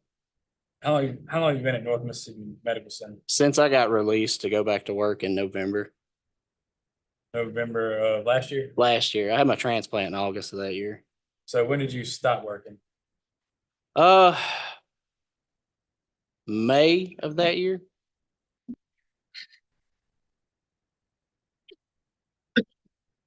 '23? Yes. It could have been April. When you were terminated from in January of 2022, where did you go then? I took a break from it to try to figure out what was going on.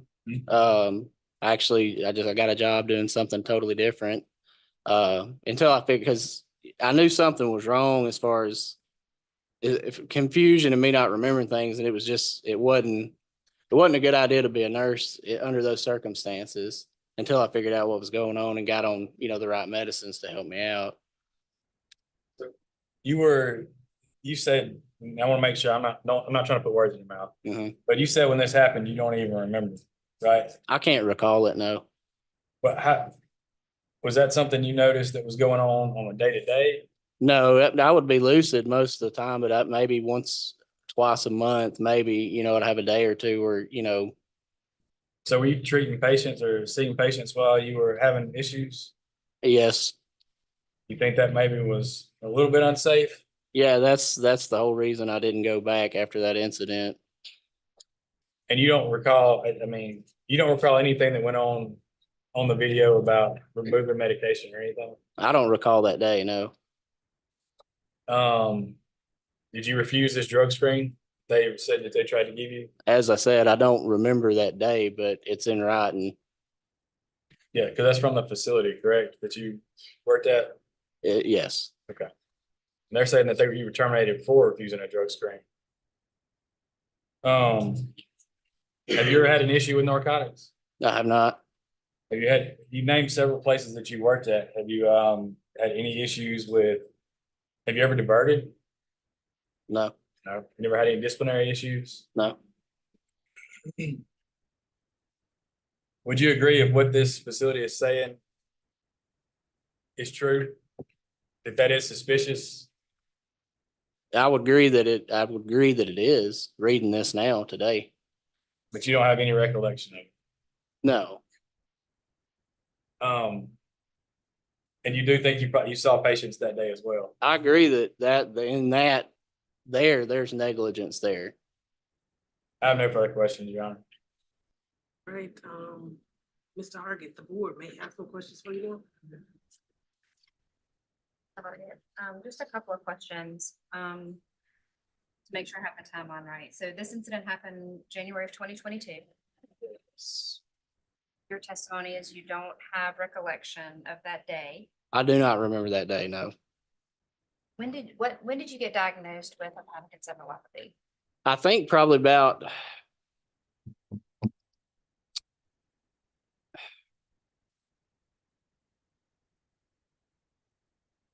maybe May or June of that year. 22? So yes. And what was the cause of that hepatic encephalopathy? Just hepatic steatosis. I mean, my liver enzymes were elevated. I had fatty liver, which went really quickly to cirrhosis the end of that year. They don't know what caused it. Genetics or something like that, probably, because it went so fast. Is your testimony today that you do not now or have not ever had a history of any alcohol or drug abuse or misuse? Reword that, I can't hear you. Is your testimony today that you have never had a history of alcohol or drug use or misuse? I've never misused drugs, no. Alcohol? No, I've never been a daily drinker, nothing like that, no.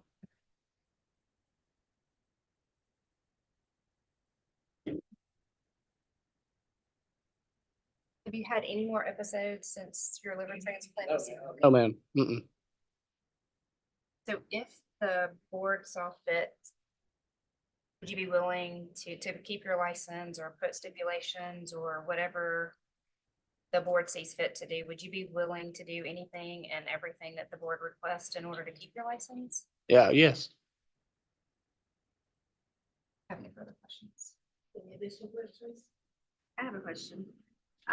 Prior to this incident, did you ever go to your supervisor or anyone and tell them about your medical issues that you were having? Well, I did not, and I not that I'm aware of. I didn't. And then where do you currently work? I work in Tupelo, North Mississippi Medical Center. Additional questions? Right, if the parties have any follow-up questions based on the line of questions asked by the board, you can ask it out here. Or if you have a follow-up statement you want to add to your presentation, Mr. Hartman. How about you, Mr. Walker? I'm sorry. No additional questions for me. We can begin now with closing statements. Thank you, Your Honor. Mississippi Code annotated 73-15-29-1 provides that the board has the power to take disciplinary action on license of a nurse. That nurse has violated the rules and regulations governing nursing. Refusing a drug screen is without a doubt a violation of Nurse Practice Act. Mr. Argett refused a drug screen after he was seen acting suspiciously on video. For this reason, we respectfully ask the board panel to consider taking disciplinary action on the license of Mr. Argett. Thanks. Mr. Argett, now is your opportunity to give your closing statement. Things happen I had no control over. I'm at the mercy of you folks. That's it. This concludes the hearing in case number 2022-0148 involving the licensee, Mr. Mark Hargett. At this time, I'll entertain a motion from the board to go into closed session to determine whether grounds exist to go into executive session to deliberate on this case. Make the motion, we go into closed determination session to determine if the executive session is needed for deliberations on stated case. Second. All in favor? Any opposition? Hearing none, at this time, I'll entertain a motion from the board to actually go into executive session to deliberate on this case. I'll make a motion, we go into executive session for deliberations on stated case. Second. All in favor? Aye. Any opposition? Hearing none, the board is now in executive session and will return with its decision in this matter.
So,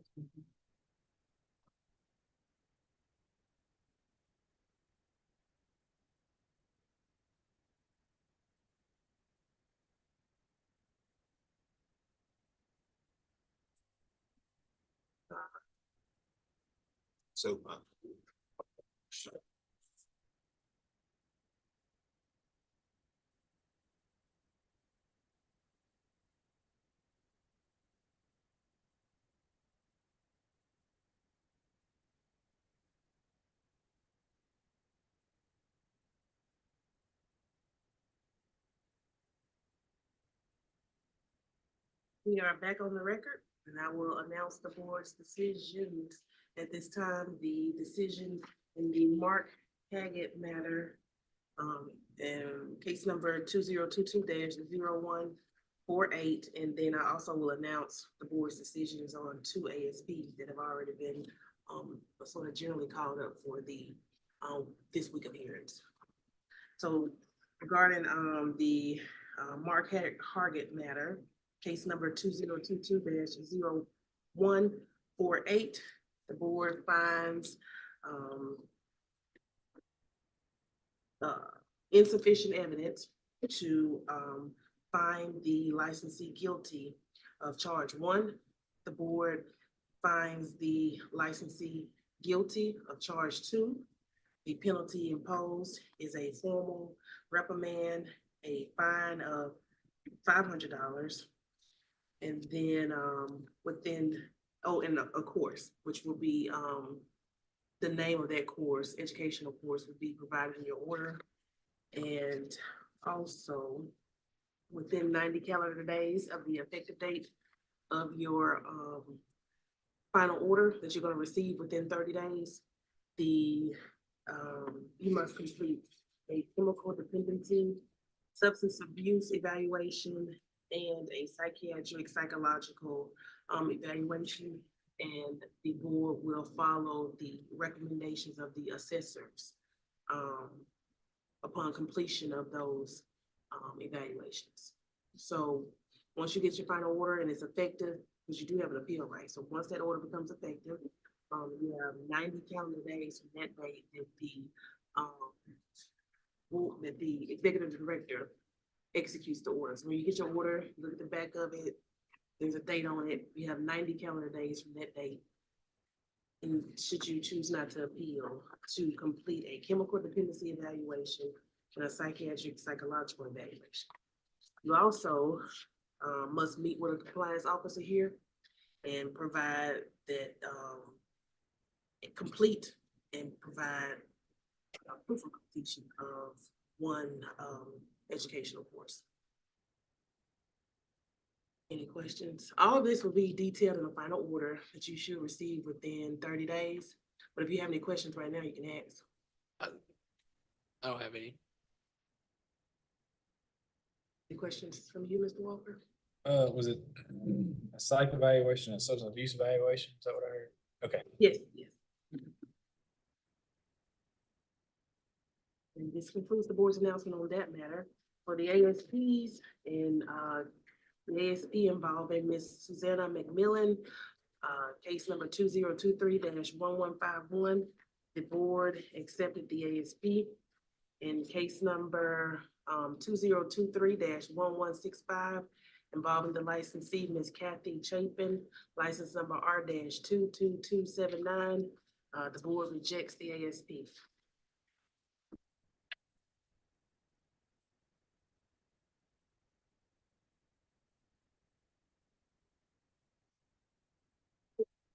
No, they're not gonna stand it out here. I mean, back in.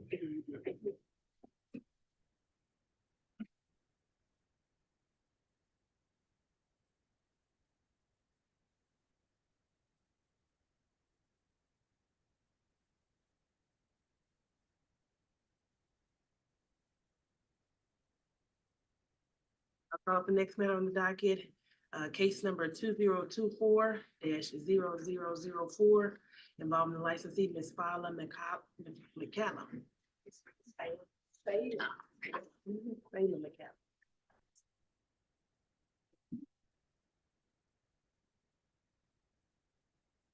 Again, I am Kristen Love, and I will serve as the hearing officer in this matter today. At this time, I ask the members of the board hearing panel for this matter to introduce yourselves for the record. Nancy Norris Johnson. Janelle Moody, RN. Jeremy, Ms. alternate. Dr. Melissa King, nurse practitioner. And will the attorney for the board state your name for the record? Brandon Walker. If the licensee, Ms. Fowler, McCallum, present. And Ms.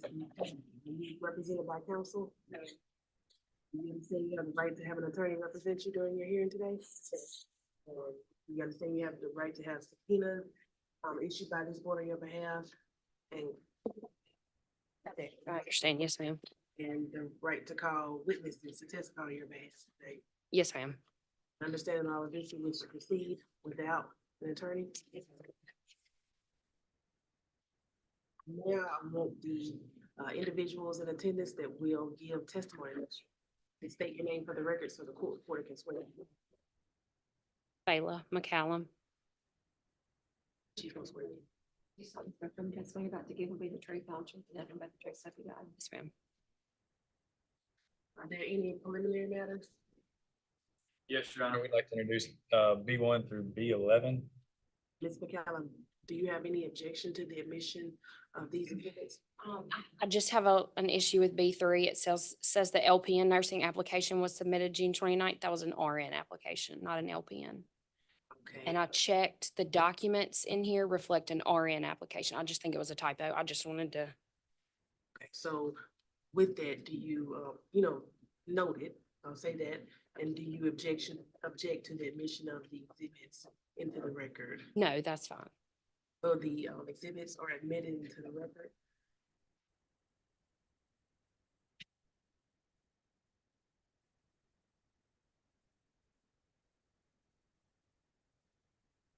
We'll proceed as follows, begin with opening statements and arguments. On each side, allow for question, and at the conclusion of the presentation of the arguments, we'll have closing statements. The parties are ready to proceed at this time. We can begin now with your appeal. Oh, okay. So, I've spoken with Mr. Walker several times. When it comes down to it, I was practicing in the state without a license. I just was unaware of it. I was not made aware until Ms. Jones served me a cease and desist on July the 3rd that Florida had revoked the multi-state compact part. I still had an LPN license, but not a multi-state. Like I said, I didn't know. So I worked all of June into July in Mississippi through an agency. When I applied for the agency, I had an unencumbered multi-state license. I saw that there's been correspondence with Braden Nursing and Rehab and with Shonda with Precision. I didn't do anything. When I applied with them, my license was valid. And literally until Ms. Jones served me on the 3rd, I did not know. I called the Florida Board of Nursing. They told me that because of the way that I obtained my license, Mississippi, I failed 3rd semester. Florida allows you to get your LPN if you have passed 2 semesters of RN. So that's what I did. I changed my residency. My plan was to be in Florida. COVID happened, babies happened, life happened. I was less than a month from graduating from RN school. I applied for my RN license and literally all this happened the same day. I get a call from my supervisor at Precision and she's like, why is the board calling asking me questions about you? I had no idea. Genuinely, I assumed it had something to do with something that had happened at a facility I worked at. So I called y'all. What's going on? I talked to somebody in licensure and investigations, gave them my social, and they told me that he didn't lead me to believe that there was anything going on, but he said, if there's something going on, you'll be contacted by an investigator. That was on June 29th, which was a Thursday. I worked all weekend, was at work on Monday. It was a holiday. We didn't have school because the 4th was Tuesday. Was served that morning and went home. Like I called Mr. Walker and I guess it was a holiday. I was actually on my way here because I was like, they say I can go to jail. Like I was freaking out. But so I talked to him and he explained to me what was going on, and here I am 9 months later trying to be an RN in Mississippi. Thank you, Mr. Walker. Any opening statement for you? Yes, Your Honor. Ms. McCallum was issued a cease and desist order on June 30th, 2023 for working without a license. Ms. McCallum never graduated from an LPN program and challenged the Florida board and passed. Excuse me, in error, the Florida board issued her multi-state license. Florida board subsequently corrected this mistake. Meanwhile, Ms. McCallum had entered into the transition to RN program at Hines. Ms. McCallum worked approximately 73 hours in Mississippi without a license. And on December 8th, 2023, her application was denied for RN licensure. Thank you. Miss.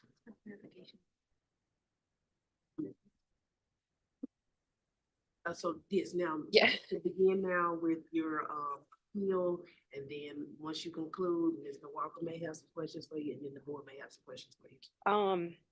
I never received a phone call, an email, a letter. Like I said, I was back and forth. The address in Florida is my grandparents' house. Every other correspondence I've gotten from the Board of Nursing, I've gotten. I had no notice of this. I would not have put my license at risk over 4 weeks of work. Like, I was that close to graduating. I had a job lined up. Like, I would not have been working had I known. I don't want to come back here. Like, I don't want to be here. I wouldn't have done it.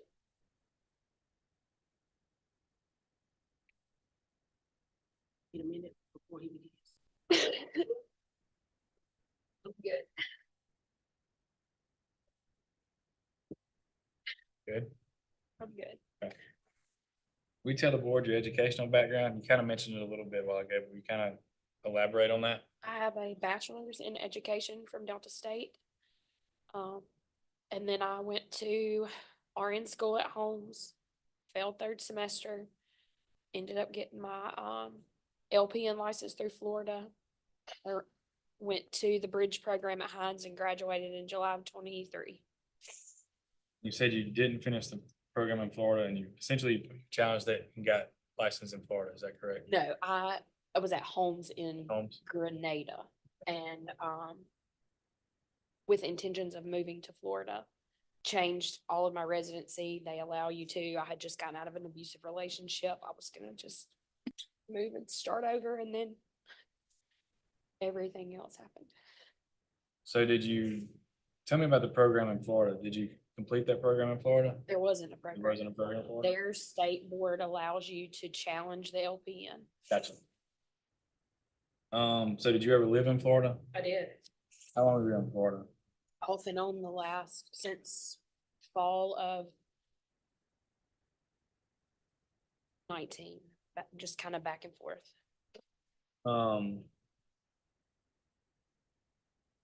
So you were issued a multi-state license in error, essentially is what the cease and desist told you, correct? Well, I don't think that's what the cease and desist that y'all sent me said. But once I called the Florida Board of Nursing, that is what I found out, that they made an error, that I have actually had that license for 3.5 years. I was originally issued that license in January of 2020. In Florida, LPN licenses expire in July, not in December. Well, I was graduating in July. I wasn't doing any CEUs for an LPN license. You know, I wasn't gonna need it. I was getting my RN. I didn't know. So why, after 3.5 years, would I think that there would be an issue? I had just been working for St. Dominic's. They verified that same license in May. No issues. And then I literally didn't know until y'all said on or about June the 9th was my first indicator when Miss Jones walked into the Blake on July the 3rd. So you contacted the Florida board, right? Yes, Did you ever receive emails from them? no, So the reason I'm asking is because when a status changes in Mississippi board, your license status change and email is triggered. right. You didn't receive anything from the Florida board saying that your status had changed? I did not receive anything from them. They were blowing up my phone, wanting me to come work because they were short nurses. I had voicemails. I went back and checked voicemails, anything that came from a Florida number. I never received anything. Did you ever make comments to your classmates that you were working and saying that you should, knowing that you didn't have a license? No, Do you know, a Miss Wendy Lingle? I do. And I saw that statement. If you look at this printout of these hours, because when I first saw this statement, I was kind of floored that she wrote it. I was working a cart and I look up and there's the dean of nursing, Miss Lingle, and we had gotten to be pretty close because of some issues going on within the program. It just kind of took me off guard that, I look up in the middle of the day and there's Miss Lingle. And I was like, hey, what are you doing here? I didn't realize who she was standing with, but she said it was a clinical site. They were doing like a site visit. And that was kind of the extent of it. But as I've had all day to sit here and think, I saw that statement and I'm like, maybe it appeared to her. I don't know. Like that was in April that she saw me. If you read that email, that my license was not, it was still a multi-state in April. So that statement, I don't understand why that would apply to anything prior to June the 9th. But where I was going with that is, it seems like she thought you shouldn't have been working. Did you, what impression you got from her statement? I thought it had to do with the dean of nursing being there and maybe me not talking to her in a professional manner. That's what I thought it was at first. And then the more I've thought about it today, I'm like, well, because I saw the date being June 29th. I've seen June 29th on other things, and that's the day that Shonda called me. So I thought maybe June 29th being the day an investigation started, because that was the day she sent the email. Maybe it triggered something in her mind. I don't know. I wasn't doing anything wrong in April. So my license was not, I don't know why. Well, it seemed like where I was going, like I said, is it seemed like by her statement, she didn't think you were supposed to be working. And your response was that you were surprised to see her there. I was, because have you been to Brandon Nursing and Rehab lately? There's a reason I quit working there in April. Like, I was surprised that they would have a clinical site in that facility. That was my surprise to see her there, not, oh, I'm in trouble. Like, everybody knew I worked for Precision. I worked in multiple nursing homes in the area. It wasn't a secret. I wasn't hiding anything. So you don't deny that you did work without a license? I deny that I knowingly worked without a license. Let's look at your application on page 4. I think it's on page 4.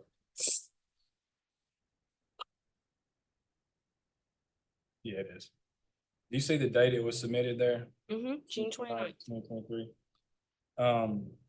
That's the same date that so you applied for your RN license on the same date that this was sent in. Do you think that's odd? I thought it was. Were you aware Well, that? what was sent in? That's what I'm confused about. That's what I don't know. I said this, I was talking about the date, not something I'm saying, something I'm saying, I'm saying the date that letter was, What letter? that we just looked at. Oh, the cease and desist? I mean, the statement from Miss Wendy Lingle.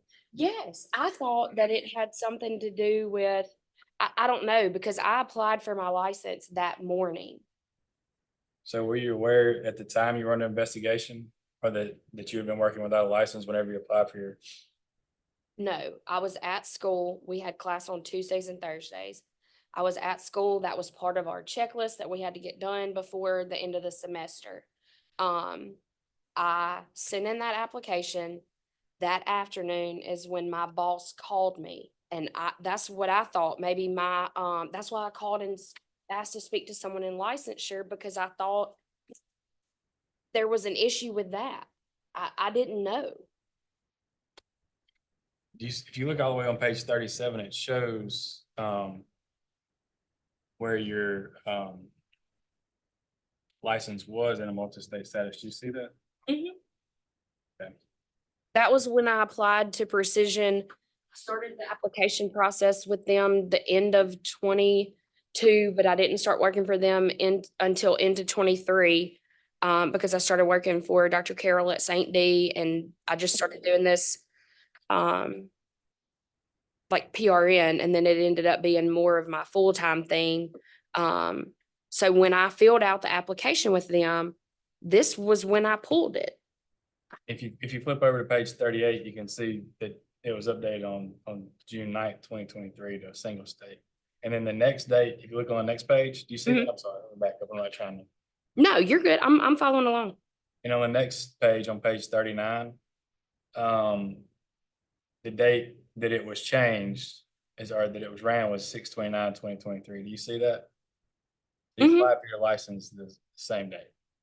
Yeah, I figured that's what I'm saying. Like, the dates line up. I get that. But my thought was that application threw a flag or something because it was from Florida. I didn't know. I just applied because it was on my to-do list to graduate. And then literally that day, my boss is calling me, asking me, why are they calling and asking about you? And then I called here to try to find out why. I get that the dates look fishy. They looked odd to me too. That's why I thought maybe my application for RN licensure flagged something. Because my application was that morning, and then all the other correspondence that I have seen was later that afternoon. On your application, on the questions where it asks about your discipline, if you're under any type of board order or pending investigation, you mark no on all those. What page are we on? Page 5, sorry. No, you're good. Yeah. Your testimony is that you didn't know at that time that you were being issued a cease and desist, or that you were even being investigated, Yeah, I had no idea. even though the dates are matching up to be the same dates. Because this application went in that morning and I didn't have any indicator until that afternoon that something was going on. So do you think the board panel should grant you an RN license? Yes, I've earned that license. Why do you think the panel should grant you an RN license? This was not intentional. I am a good nurse. I work hard. I have killed myself to get through RN school. My child was 3 weeks old when I went back to school. I graduated on her first birthday. I did that by myself, working crazy hours in school full time, and I still graduated with honors. I've earned this. I did not do it on purpose. I have no further questions, Your Honor.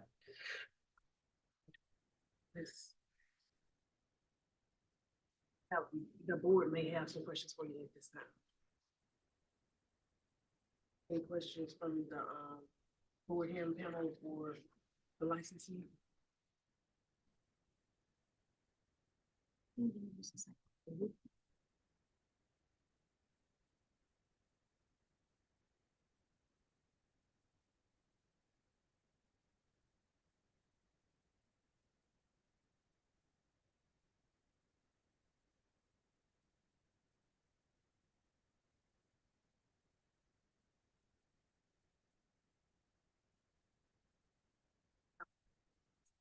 Trying to make sure that I'm understanding how this process went through. So you passed 2 semesters of nursing school is your testimony, and then Florida allowed you to test your LPN, test the LPN exam. Yes, ma'am. You passed. Yes, ma'am. They issued you a multi-state license. Yes, ma'am. By error? That's what they What said. does that mean? So according to them, because I don't meet the requirements for licensure in every state, like Mississippi does not allow you to challenge, I did not qualify for a multi-state. But this was 3.5 years later, like they caught the error, and I get it. Errors happen. I genuinely did not know. I understand what Mr. Walker is saying, that these dates are awful coincidental. I'm telling you the truth. I did not know when I applied for licensure and said, I'm not these discipline, I didn't know anything. I called y'all to find out what was going on that day, that Thursday. Investigations, the first time I called, I got a voicemail. I called and talked to somebody in licensure, and I called investigations again. There had been an issue at the VA nursing home, not with me directly, but a CNA had abused a patient that prior weekend. I was not his supervising nurse, but I was on the floor. That is what I thought this had something to do with. Just my anxiety, just, worst case scenario. So I called that third time and I talked to somebody. He ran my social. He said, if there's something going on, they will reach out to you. That was on Thursday. Monday, I got served. And then, can you help me understand too, the letter that Mr. Walker was referring to, that you received the email? Who is that person to you? Miss Lingle, she's the dean of nursing at Hines. And like I said, she was doing just a site survey. I didn't know that they did clinicals at Brandon Nursing and Rehab. And so it genuinely just took me off guard to look over my shoulder and there's Miss Lingle standing there. We had, like I said, we got to be pretty close, had personal cell phone numbers because of some allegations with some educators, some teachers at Hines, that are no longer there. I was part of a big investigation and it just took me off guard. It wasn't like, oh, I'm in trouble, I'm hiding something. And that was in April. And you were enrolled in Hines in a program there for a transition? Yes, I enrolled. Do you happen to know, and you may not know, and it's okay if you don't know, if Miss Lingle is aware that Florida does allow a challenge of licensure? I don't know, but the lady that's in charge of, like, when you apply at Hines, I can't think of her name. She's the one that makes sure you meet all the requirements. I had to turn in my Florida license. So, and I asked my, what are they called? Advisor, specifically before I even applied. It's a man, I can't think of his name. If it was an out of state issue, and he told me no. Like, I have a valid license. I don't think that the validity of the license is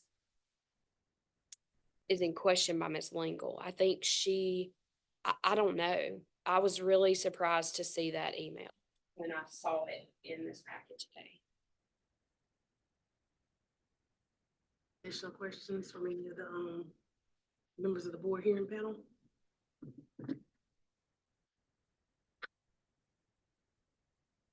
Parties, any follow-up questions or statements based on the line of questioning from the board? Not for me, Your Honor. No, ma'am. It's time we can have closing statements. Beginning with you, Ms. McCallum. That's what I've already said. Like, I'm just trying to work and provide for my kids.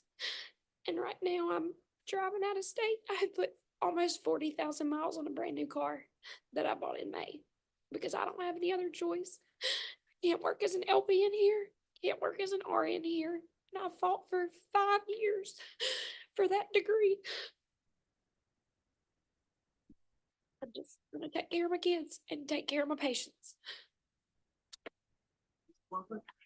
Thank you, Your Honor. Ms. McCallum is here today appealing the denial of her RN license.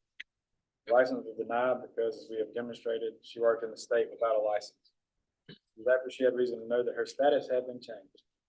Considering whether to license Ms. McCallum, we ask the panel to consider Ms. McCallum's actions and the reason she was issued a cease and desist. Thank you, Your Honor. This time I'll entertain a motion from the board to go into closed session to determine whether grounds exist to go into executive session to deliberate on case number 2024-0004. Make a motion, we go into closed determination session to determine if executive session is needed on stated case. Second. All in favor? Any opposition?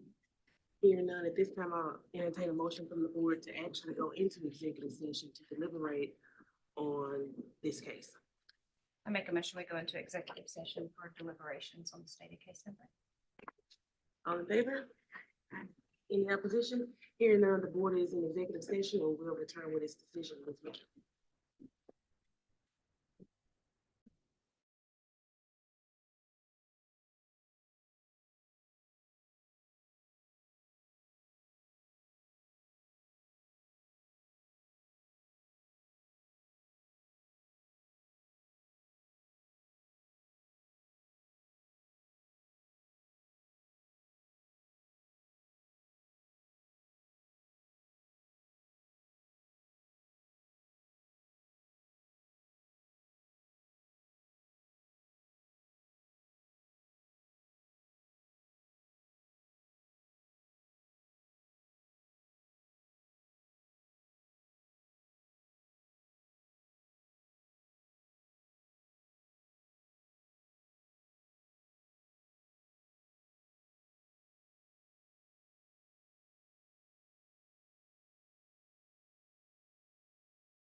Right, we are back on the record. I will announce the board's decision in case number 2024-0004 involving the licensee, Ms. Fala McCollum. On the appeal of the administrative denial, the board determined that the administrative denial of the licensee's RN application should be overturned.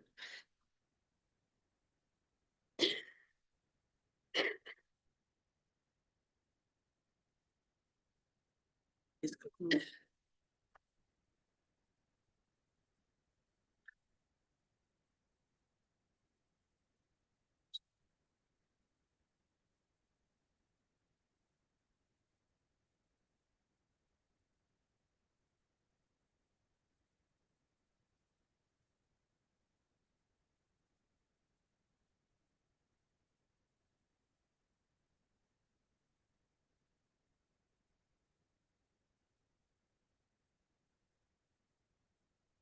All right, I'll call up the next matter on the docket, case number 2022-0678, involving the licensee, Ms. Deborah Starks, license number R-912325.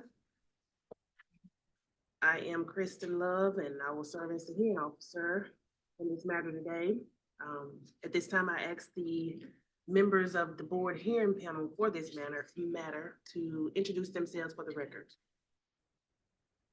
Dr. Melissa King, nurse practitioner. Jeremy Cummins. Janelle Moody. Sorry, y'all. So when can I start working?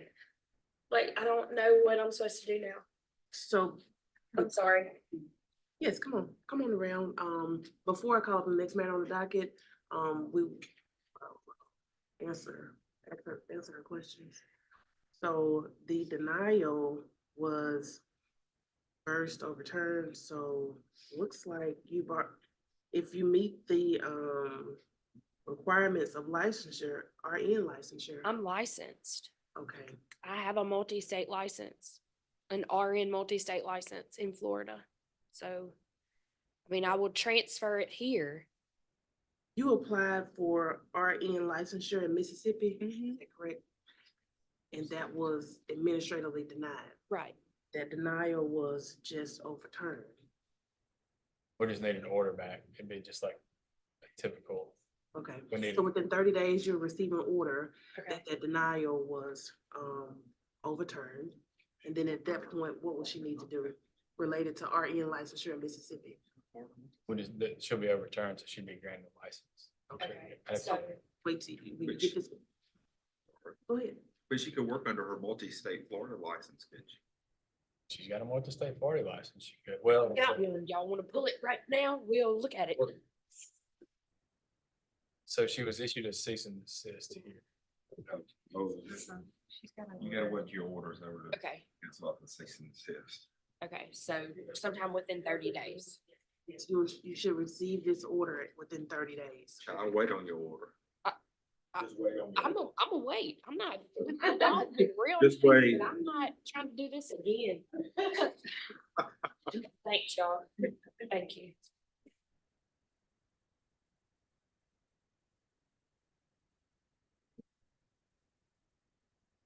Right, now, going back to case number 2022-0678.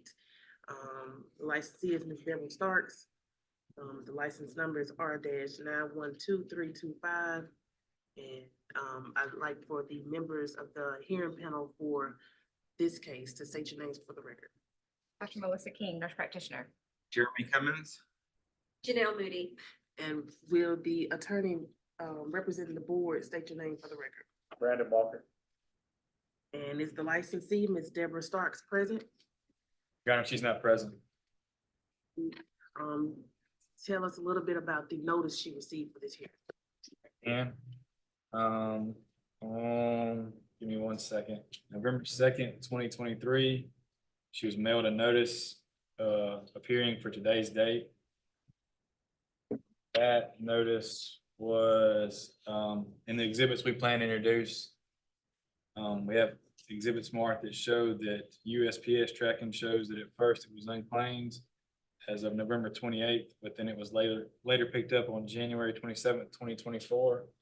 So it was picked up. We also, as statute requires, since at the time we did not have service, the board went ahead and published notice. And 3 times, this is also in the exhibit, to meet the statute requirements for notice. That also told her of her hearing today. She has not shown up. We've not heard anything requesting attendance or a continuance on the matter. She did not sign in today, and the board's heard nothing from her. Thank you. It appears that the licensee received a statutory notice of this hearing and has provided no reason why she cannot appear. So we will proceed with the hearing in her absence. Your Honor, the board requests to introduce B1 through B11. Those exhibits B1 through B11 are admitted into the record for today's hearing. Your Honor, we would also request to just rest on the file. That's acceptable. This concludes the hearing in case number 2022-0678. And the next matter on the docket is case number 2023-1066 involving the licensee, Ms. Lori Applebaum. Will the attorney representing the board state your name for the record? Brandon Walker. Licensee, Ms. Lori Applebaum present. No, Your Honor, she is not. As a preliminary matter, will you give me the notice provided to Ms. Applebaum of today's hearing? Yes, Your Honor. On November 9th, 2023, she was mailed a notice of hearing, noticing of her today's hearing. That was returned back to the board as it was unable to be delivered. As such, the board published her 3 times in the newspaper. This was on January 10th, 2024, January 17th, 2024, January 24th, 2024. Meeting statutory requirements for a notice. That notice that was published was also published, notice for today's hearing. Board has not heard anything from Ms. Applebaum at requesting a continuance, nor did she sign in on the sign-in sheet today. Thank you. It appears that Ms. Applebaum received statutory notice of today's hearing and has provided no reason why she cannot appear for today's hearing. So we will proceed with the hearing in her absence. Are there any other preliminary matters? We would request that B1 through B10 be admitted into evidence. B1 and B10 are admitted into. B1 through B10, please, Your Honor. B1 through B10 are admitted into evidence. Those exhibits are admitted into the record for today's hearing. Your Honor, we would next request to just rest on the file. That is acceptable. This concludes the hearing in case number 2023-1066. At this time, I'll entertain a motion from the board to go into closed session to determine whether grounds exist to go into executive session to deliberate on case numbers 2022-0678 and case number 2024-0004. Make a motion, we go into closed determination session to determine if executive session is needed on stated cases. A second. All in favor? Aye. Any opposition? Hearing none, at this time, I'll entertain a motion from the board to actually go into executive session to deliberate on these cases. I will make a motion, we go into executive session for deliberations on stated cases. Second. All in favor? Any opposition? Hearing none, the board is now in executive session and will return with its decisions in these matters.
2022-0678 involving the licensee, Ms. Deborah Stark. The board finds the licensee guilty as charged and the penalty imposed is revocation. Case number 2023-1066. The licensee is Ms. Lori Applebaum, license number R-808736. The board finds the the respondent guilty as charged and the penalty imposed is revocation. For the ASP involving the licensee, Ms. Brittany Davidson, case number 2023-0614, the board accepted the proposed ASP. And this concludes the announcements.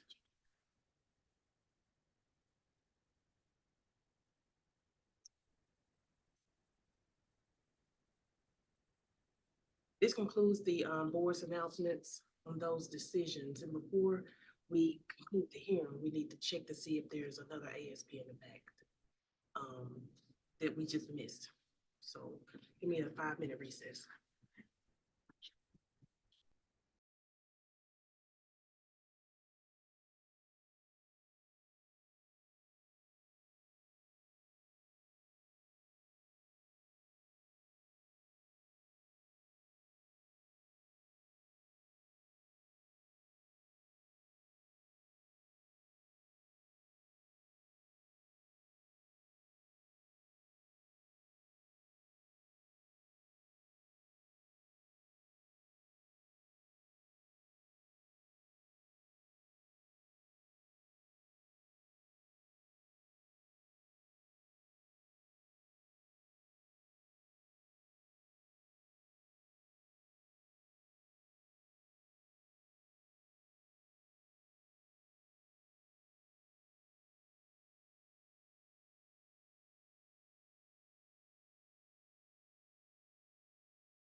just out of an abundance of caution, I will announce the board's decision on ASP 2023-1165 involving the licensee, Ms. Kathy Chapin.